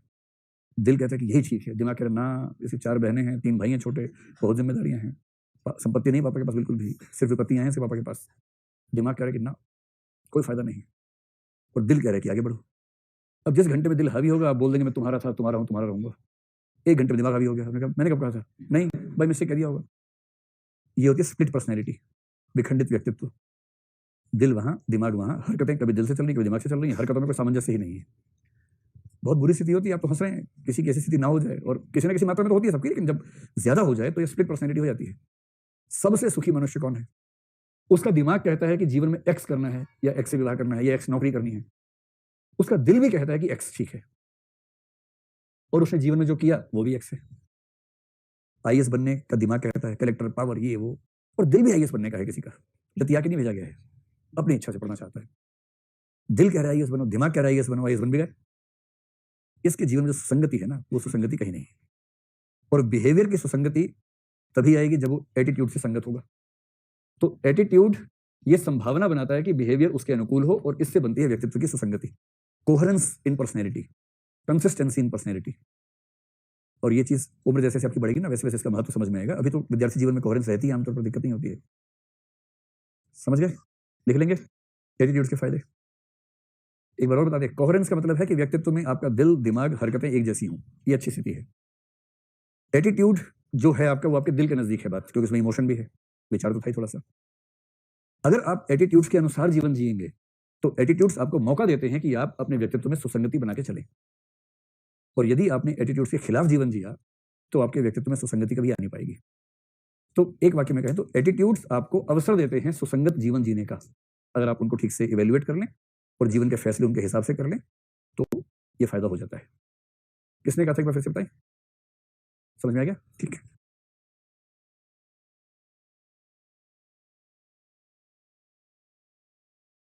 इसके बाद डिसफंक्शंस ऑफ, डिसफंक्शन की स्पेलिंग एक बार चेक कर लीजिए, मेरे ख्याल से DYSE होनी चाहिए। आपका मन कर रहा होगा नहीं ये तो DIS होगा, फिर भी एक बार चेक कर लीजिएगा, मेरे ख्याल से ठीक ही होगी। वही 3-4 बातें होती हैं, जो नैतिकता की समस्याएं थी वही एटीट्यूड्स की भी समस्याएं हैं। और अब तक हमने जो फंक्शंस डिसफंक्शंस पढ़े हैं वो व्यक्ति के हिसाब से पढ़े हैं, समाज के हिसाब से देखेंगे तो एक दो चेंज हो जाएंगे। तो बताइए, आपके एटीट्यूड्स बने हुए हैं बहुत बुरी तरह से, इसका आपके ऊपर क्या क्या नुकसान हो सकता है? इसका पहला नुकसान हो सकता है कि आप बहुत रूढ़िवादी किस्म के हो सकते हैं और ऑर्थोडॉक्स हो सकते हैं, यानी कि रूढ़िवादी या ऑर्थोडॉक्स। रूढ़िवादी बनने की संभावना, समझ नहीं रूढ़िवादी हो जाएंगे, लेकिन रूढ़िवादी बनने की संभावना विद्यमान रहती है। और जो व्यक्ति रूढ़िवादी होगा, ऑर्थोडॉक्स होगा, उसको लेकर हम क्या कहेंगे, उसमें इनोवेशन का स्कोप होगा या नहीं होगा? तो पहली चीज क्या हो जाएगी, उसमें न्यूट्रलिटी की संभावना खत्म हो जाएगी। अगर एटीट्यूड किसी बात को लेकर बहुत मजबूत है, किसी का धर्म को लेकर, जाति को लेकर, नस्ल को लेकर, क्षेत्र को लेकर, समुदाय को लेकर, भाषा को लेकर, तो न्यूट्रल हो नहीं पाएगा। और एक आईएएस अधिकारी न्यूट्रल नहीं हो पाया, इस वजह से वो कितने लोगों का नुकसान कर देगा ये समझ नहीं पाएगा। ठीक। और दूसरी बात, क्योंकि वो रूढ़िवादी हो गया इसलिए उसमें इनोवेशन नहीं आएगा, इनोवेटिवनेस नहीं आएगी, कुछ नया सीखने का जो जज्बा होना चाहिए वो उसमें नहीं होगा। मूल समस्या एक ही है, रूढ़िवादी किस्म की मानसिकता बन जाती है, वही है। उसमें से आपने 2 पॉइंट्स ही निकाल लिए, एक दो और निकाल लेते हैं। हमारी कुछ रूढ़ियां, हमारे कुछ सामाजिक जो आदतें हैं, रीति रिवाज हैं, क्या वो ऐसे नहीं है जो समाज के वंचित वर्गों के खिलाफ हैं? क्या मैं ये कह सकता हूं कि रूढ़िवादी व्यक्ति में सामाजिक भेदभाव करने की संभावना ज्यादा होती है? तो इसलिए सोशल डिस्क्रिमिनेशन को हम स्वीकृति प्रदान कर दें, यह संभावना बन जाती है। सामाजिक भेदभाव इससे कंट्रोल नहीं होता बल्कि बढ़ता जाता है, क्योंकि जितने भी लोग सक्षम हैं वो बचपन से ही वंचितों के बारे में गलत एटीट्यूड सीख के बड़े हुए हैं। उन्हें संवेदना भी नहीं होती है, उन्हें खराब लगता है। आपने कई ऐसे लोगों को देखा होगा जो तथाकथित उच्च जाति के हैं और निम्न जाति के लोगों से गहरी नफरत करते हैं, क्योंकि बचपन से वही सीख लिया है। जिनके प्रति संवेदना होनी चाहिए कि उनको मुख्य धारा में लाने का प्रयास करना चाहिए, उनके प्रति नफरत का भाव रहता है। इससे कैसे समाज समतल बनेगा, इक्वल कैसे बनेगा? और जब सामाजिक भेदभाव बढ़ते हैं तो इससे नुकसान किसको होता है? जो वंचित समुदाय है वो नुकसान में जाता है, और जिसको हम कहते हैं सोशल इंक्लूजन, जो यूपीएससी का की वर्ड है, आप बताएं कि इंक्लूजन नहीं हो पाता। तो ये सब नुकसान है अगर कोई व्यक्ति इंक्लूजन, सामाजिक समावेशन नहीं हो पाता, जो इंक्लूसिव ग्रोथ की बात आती है ना, वो चीज नहीं हो पाती। तो मैं समझ गया, लेकिन कौन से वाला? ये तो 2 तीर हैं। इसके बाद वंचित वर्ग, इंक्लूजन नहीं हो पाता, उससे पीछे सामाजिक भेदभाव, न्यूट्रलिटी नहीं, इनोवेशन नहीं, रूढ़िवादी, ऑर्थोडॉक्स। ये था व्यक्ति पर। अब अगर एक बार देखें कि समाज के हिसाब से इनके क्या नुकसान है, क्या फायदे हैं, लगभग यही फायदे नुकसान समाज पे अप्लाई हो जाएंगे। Dysfunctions of attitude on society, society कह लो, एडमिनिस्ट्रेशन कह लो, कुल मिला के बात वही है। दो नुकसान होते हैं बेसिकली। एक होता है सामाजिक ध्रुवीकरण। ध्रुवीकरण का मतलब पोलराइजेशन। आपने सुना होगा कि समाज के समुदाय कई बार एक दूसरे से अलग थलग हो जाते हैं, ये एकदम एक हो गए, वो एकदम एक हो गए, और टक्कर होती है, संघर्ष होता है। तो एटीट्यूड्स की वजह से समाज में ध्रुवीकरण या समुदायों का अन्य समुदायों से कट जाना, विरोधी हो जाना, यह स्थिति आती है। आपको क्या लगता है कि सांप्रदायिक दंगा कंट्रोल करने में मुख्य भूमिका पुलिस की होगी या समाज की होगी? और यदि समाज कट्टरता को, ध्रुवीकरण को बहुत बढ़ने देगा तो क्या पुलिस बचा पाएगी उस चीज से? फिर नहीं बचा पाएगी। इसलिए यदि एटीट्यूड्स को हम ठीक से रैशनलाइज ना करें, कंट्रोल ना करें, तो यह खतरा है कि समाज के विभिन्न समुदाय आपस में गुत्थम गुत्था रहें, युद्धरत रहें, और फिर हम शांति व्यवस्था कायम कर नहीं पाएंगे। और दूसरा यही कि सोशल डिस्क्रिमिनेशन या सामाजिक भेदभाव को इससे बढ़ावा मिलता है। अगर हमारे एटीट्यूड्स ट्रेडिशनल हैं, जो कि आमतौर पर होते हैं समाज में, वहां यह खतरा आता है। इस पर सबसे अच्छा जिन्होंने लिखा है वो डॉक्टर अंबेडकर हैं। अंबेडकर को अगर आप कभी उनके धर्म संबंधी विचार पढ़ें महात्मा गांधी की तुलना में, अंबेडकर ने बड़ी एक तार्किक बात है। अंबेडकर तार्किक बात करते हैं, वो जन नेता नहीं है लालू प्रसाद जी की तरह की जनता पागल हो जाएगी। पढ़े लिखे आदमी है, डबल पीएचडी की हुई है और संविधान सभा के सबसे पढ़े लिखे मेंबर थे। तो बड़ी तार्किक बात करते हैं, तथ्यों की बात करते हैं। उन्होंने कहा कि जाति व्यवस्था क्यों नहीं खत्म हो रही। अच्छा, महात्मा गांधी को जाति व्यवस्था से दिक्कत थी नहीं। महात्मा गांधी वर्ण व्यवस्था, जाति व्यवस्था के समर्थक थे और ठीक ठाक समर्थक थे। उनको दिक्कत केवल अस्पृश्यता से थी, अनटचेबिलिटी। अगर अस्पृश्यता नहीं है तो चीजें ठीक है, उनका ऐसा मानना था। और कहीं कहीं तो ऐसी बात लिख के चले गए हैं कि घबराहट होती है सोचे कि राष्ट्रपिता ने कहा है। अपनी एक पुस्तक हिंदू धर्म में वो लिख के गए हैं कि वर्ण व्यवस्था उतनी ही नैसर्गिक है जितना न्यूटन के नियम है। राष्ट्रपिता ने लिखा है न्यूटन के नियम की तरह वर्ण व्यवस्था प्राकृतिक, नैसर्गिक, नित्य और अनिवार्य व्यवस्था है। अब अम्बेडकर सब सुन रहे हैं तो उनको कैसा लग रहा होगा, सोचिए। किसी ने गांधी जी से पूछा कि गांधी जी ये बताओ, देखिए सारा डिबेट का मूल बिंदु क्या है। अंबेडकर कह रहे हैं कि एक बच्चा गलती से किसी ऐसे घर में पैदा हुआ जिसकी जाति नीची है। एक बच्चा तुक्के से किसी ऊंची जाति कही जाने वाले परिवार में, ब्राह्मण या क्षत्रिय परिवार में पैदा हो गया। इस एक तुक्के की वजह से उनकी पूरी जिंदगी डिफाइन हो रही है। ये कितनी शर्मिंदगी की बात है। लॉजिकली बात समझ में भी आती है कि हाँ, ऐसा नहीं होना चाहिए। पर गांधी जी का एंटीना वहां तक जाता है, अंबेडकर का यहां रहता है। ये लौकिक आदमी, इसलिए बुद्ध के फॉलोअर हुए, क्योंकि बुद्ध का एंटीना भी यहाँ था, वहां नहीं था। वहां से एक सिग्नल आता था बस, बाकी सारे सिग्नल यहीं के थे। गांधी जी वेदांत परंपरा के आदमी, वहां सारा सिग्नल वहीं से आता है। गांधी जी कह रहे हैं अम्बेडकर बाबू, ये तो ठीक है कि एक बच्चा यहां पैदा हुआ, एक वहां पैदा हुआ। असली सवाल है कि ये बच्चा यहां क्यों पैदा हुआ। असली सवाल ये है, और ये संयोग से नहीं हुआ है, डिजाइन से हुआ है। ये ईश्वर का डिजाइन है। ईश्वर ने अपनी योजना के तहत इस बच्चे को बढ़ई परिवार में ही भेजा है और इसको लोहार परिवार में भेजा है। अम्बेडकर ने पहले सिर पीटा जोर जोर से अपना 5-6 बार, फिर वापस आए खून सुखा के। फिर कहा अच्छा ये बताओ कि अगर कोई बच्चा मान लीजिए भंगी परिवार में पैदा हो गया, उसको पढ़ने लिखने का हक नहीं है? गुस्से में अम्बेडकर, अरे ऐसी बात हो नहीं रही है, मैं ड्रामेटिक तरीके से आपको समझाना चाह रहा हूँ कि अगर कोई बच्चा भंगी परिवार में पैदा हो गया, क्या उसको पढ़ने का हक नहीं है? गांधी जी कह रहे क्यों नहीं है, एकदम है। उसे खूब पढ़ना चाहिए, आराम से BA, MA, BSc, MSc जो पढ़ना है, PhD करना करे, लेकिन उसके बाद भी व्यवसाय वही करना होगा। ये राष्ट्रपिता कह रहे हैं। बस अम्बेडकर एक सवाल पूछना भूल गए कि गांधी जी आप वैश्य परिवार से हैं और वकालत कर रहे हैं, और स्वाधीनता आंदोलन कौन सा व्यवसाय है? किस जाति के लोग करेंगे? कौन सी गीता में लिखा है ये बताओ जरा। उन्होंने पूछा नहीं, उन्होंने बताया नहीं, लेकिन आपके मन में तो आ गया ना। अब गांधी जी कमजोर चिंतक हैं, तार्किक कम है, सेंटिमेंटल टाइप के ज्यादा है, इमोशनल है। मैं मजाक नहीं कर रहा हूं। गांधी जी चिंतक के तौर पे बहुत धार वाले आदमी नहीं है, कमजोर आदमी है। जो गीता माता में लिखा है वही उनका चिंतन है। थोड़ा बहुत यहां वहां से मिला ले लिया, बाकी गीता उनका केंद्रीय स्तर है। अंबेडकर ने इतनी गहरी बात कही इस मामले में। उसने कहा कि देखिए जाति व्यवस्था खत्म करना चाह रहे गांधी जी भी करना चाह रहे थे कि ये अस्पृश्यता खत्म हो, हर जाति को बराबर सम्मान मिलना चाहिए, ये सब कहते थे। अंबेडकर ने कहा कैसे होगा ये बताओ ना। बोले अंबेडकर हृदय परिवर्तन से हुआ, HP से हुआ। गांधी जी का हर काम हृदय परिवर्तन से ही होता था। अंबेडकर ने कहा कि बापू ये समझो कि आप जैसा आदमी 1000 साल में एक बार पैदा होता होगा भारत में। आपकी इतनी अच्छी पकड़ है समाज पर, पूरा समाज पूजा करता है आपकी, और आप तो करवा नहीं पाए हृदय परिवर्तन। तो हम 1000 साल तक वेट करें, फिर कोई बापू पैदा होंगे हृदय परिवर्तन करवाने के लिए? मतलब हमारा काम केवल इंतजार करना है और चोट खाते रहना है कि कोई आएगा हृदय परिवर्तन करवाएगा इनका। तो इनसे पूछा कि आपकी राय क्या है? तो अम्बेडकर ने कहा देखिए थोड़ा सा गहराई में समझे बातों को। जाति व्यवस्था अपने आप में इंडिपेंडेंट वस्तु नहीं है। जाति व्यवस्था के मूल्य और एटीट्यूड्स धर्म का हिस्सा है।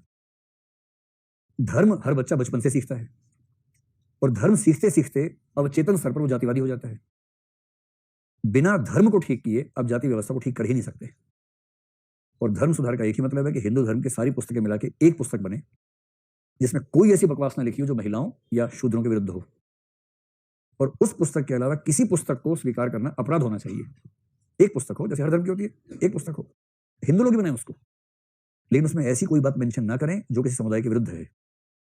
उसकी आदत पड़े परिवारों को, तब जाके एक नॉन डिस्क्रिमिनेटिंग माइंड बनेगा, वरना घर घर में बच्चा सीखता है डिस्क्रिमिनेशन और आप हृदय परिवर्तन की बात कर रहे हैं, कैसे होगा इससे? तो क्या मैं ये कह सकता हूँ कि सामाजिक भेदभाव के जो एटीट्यूड्स हैं वो हम बचपन से ही सीख लेते हैं, और उनको सिखाने में ठीक ठाक भूमिका धर्म की भी होती है। तो आप रेफरेंस के तौर पर धर्म है, परिवार है, वही तो सब है, धर्म परिवार समाज, और कहाँ से बच्चा सीखेगा? उन सबसे सीखता है, और बड़ा होते होते वो पहले ही बहुत छोटा हो चुका होता है।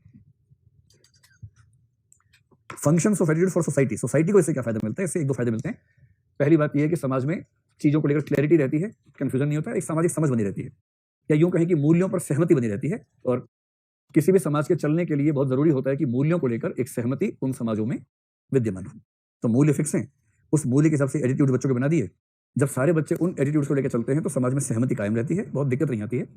और इसका सीधा फायदा मिलता है कि लॉ एंड ऑर्डर की सिचुएशन जो है, या शांति व्यवस्था प्रायः कायम रहती है, केवल इन एटीट्यूड्स की वजह से जो बच्चों को बचपन में हमने सिखा दिए हैं। चलो, अब सोशल साइकोलॉजी की बहुत बड़ी डिबेट है जिसको बोलते हैं एटीट्यूड बिहेवियर लिंक।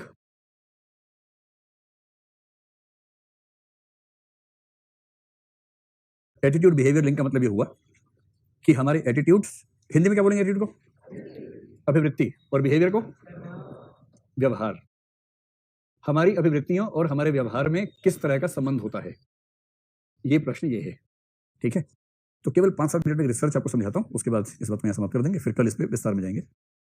लेकिन 1920s के आसपास सोशल साइकोलॉजी में एक सहमति थी जिसकी अभिव्यक्ति एक बहुत प्रसिद्ध मनोवैज्ञानिक ऑलपोर्ट नाम था इनका, उन्होंने की थी। 1924 में इन्होंने अपनी किताब में एक दावा किया, और दावा यह था कि इस पर रिसर्च की क्या जरूरत है, ये तो बट नेचुरल सी बात है। तो इस पर रिसर्च का कोई मसला नहीं है, सीधी सी बात है कि जैसा एटीट्यूड होता है वैसा ही बिहेवियर होता है। तो हम ये कहेंगे कि 1924 या 1920 के दशक में सामाजिक मनोविज्ञान में सहमति थी कि एटीट्यूड और बिहेवियर के बीच एक सीधा स्पष्ट संबंध होता है, कोरिलेशन होता है, जैसा एटीट्यूड होगा वैसा ही व्यवहार होगा, ये धारणा थी। 1930 के दशक में थोड़ा सा चेंज आया और एक रिसर्च हुई, जिस व्यक्ति ने रिसर्च की उसका नाम है ला पियरे। कल मैंने इसका जिक्र किया था, जल्दी से उसकी रिसर्च समझ लीजिए क्या रिसर्च है। LA ला पियरे, PIERE, अच्छा सिंगल आर है, RE, ला पियरे। इसको कहीं कहीं लेपियर कहते हैं, तो जो आपको अच्छा लगे लिख लीजिएगा, वरना ऐसे लिखिएगा, अंग्रेजी में क्या दिक्कत है। इसने अमेरिका में रिसर्च की 1933-34 में। ये रिसर्च आपके नोट्स में लिखी नहीं है, तो आप केवल पॉइंट्स लिख लीजिएगा ताकि अपने शब्दों में इसको लिख सके। आसान सी बात है, मुश्किल बात नहीं है, बाकी सब नोट्स में लिखा हुआ मिल जाएगा पॉइंट्स के रूप में। इसको डाउट था ऑलपोर्ट की स्टडी पे, उसके दावे पे डाउट था। तो इसने क्या किया कि एक चाइनीज कपल को अपने साथ लिया, एक चीनी जोड़ा था, पति पत्नी थे, यंग कपल था, और उससे कहा कि भाई 2 साल मेरे साथ घूमोगे? वो बोले क्यों घूमेंगे? तो बोला पैसे दूंगा। हाँ तो घूमेंगे, घुमाओ, और रिसर्च करेंगे तो ठीक है, मुझे पैसे देते रहो, मैं सब्जेक्ट बन जाऊंगा रिसर्च का। मनोविज्ञान के लोग ढूंढते हैं, अगर आप कॉलेज में पढ़े हुए ऐसे जहाँ मनोविज्ञान का डिपार्टमेंट हो, ढूंढते रहते हैं कि सब्जेक्ट बनोगे हमारे, इसका मतलब हम तुम्हें प्रयोग करना चाहते हैं। आके बैठो, 50-60 सवाल पूछेंगे, उनके जवाब देना, फिर हमारा निष्कर्ष निकल जाएगा। बोले तुम्हारा तो निकल गया निष्कर्ष, मेरा क्या होगा? तो उससे पहले समोसा और चाय देने का रिवाज है। तो हमने कई दिन समोसा चाय से काम चलाया अपने कॉलेज में कि बन जाओ सब्जेक्ट, क्या फर्क पड़ता है, तो कुछ स्टडी करेंगे, निष्कर्ष निकालते रहेंगे कुछ भी। फिर होते जैसे निष्कर्ष पहले फिक्स होता है उनका। अगर आपके स्टडी से निष्कर्ष ऊट पटांग निकल रहा होगा तो बोलेंगे यार 6 क्वेश्चन गलत कर दो प्लीज, फिर आप 6 क्वेश्चन गलत कर देंगे तो निष्कर्ष वही निकल जाएगा जो निकालना था उनको पहले से। तो इस तरह से विश्वविद्यालय में काम चल जाता है।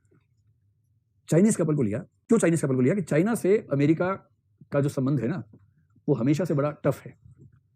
अभी जो अमेरिका का राष्ट्रपति, क्या नाम है उसका, डोनाल्ड ट्रंप। तो डोनाल्ड ट्रंप ने जो हरकतें की, या चीन ने भी जो हरकतें की, उससे लग रहा था कि फिर कुछ मामला बिगड़ेगा।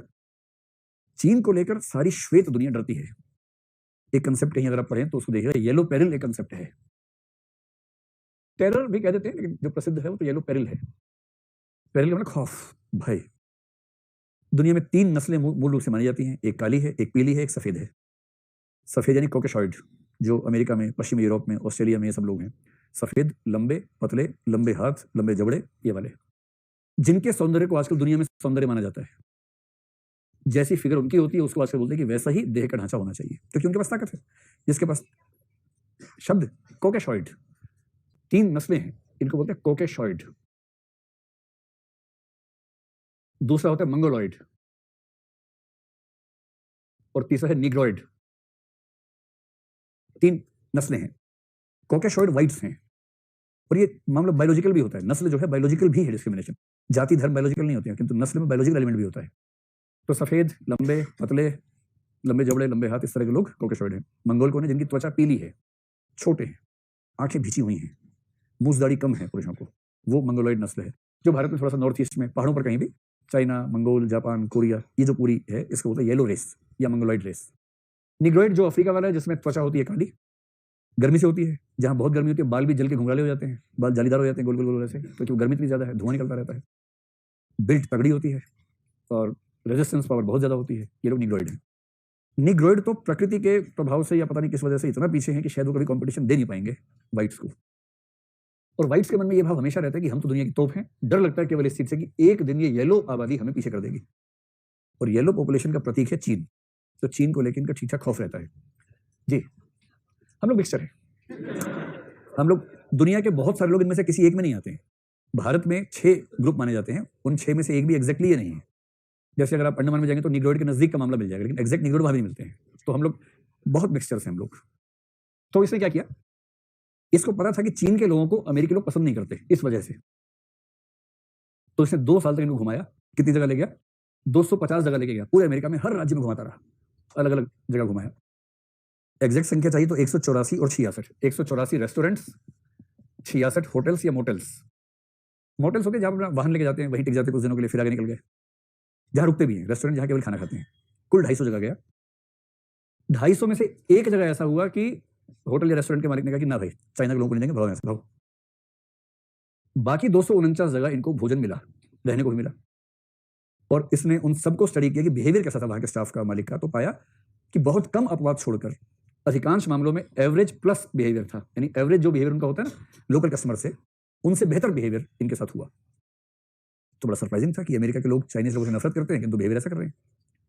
फिर इसने क्या किया, वापस आने के बाद इन सब होटल्स और रेस्टोरेंट्स के मालिकों को चिट्ठी लिखी सर्वे करने के लिए।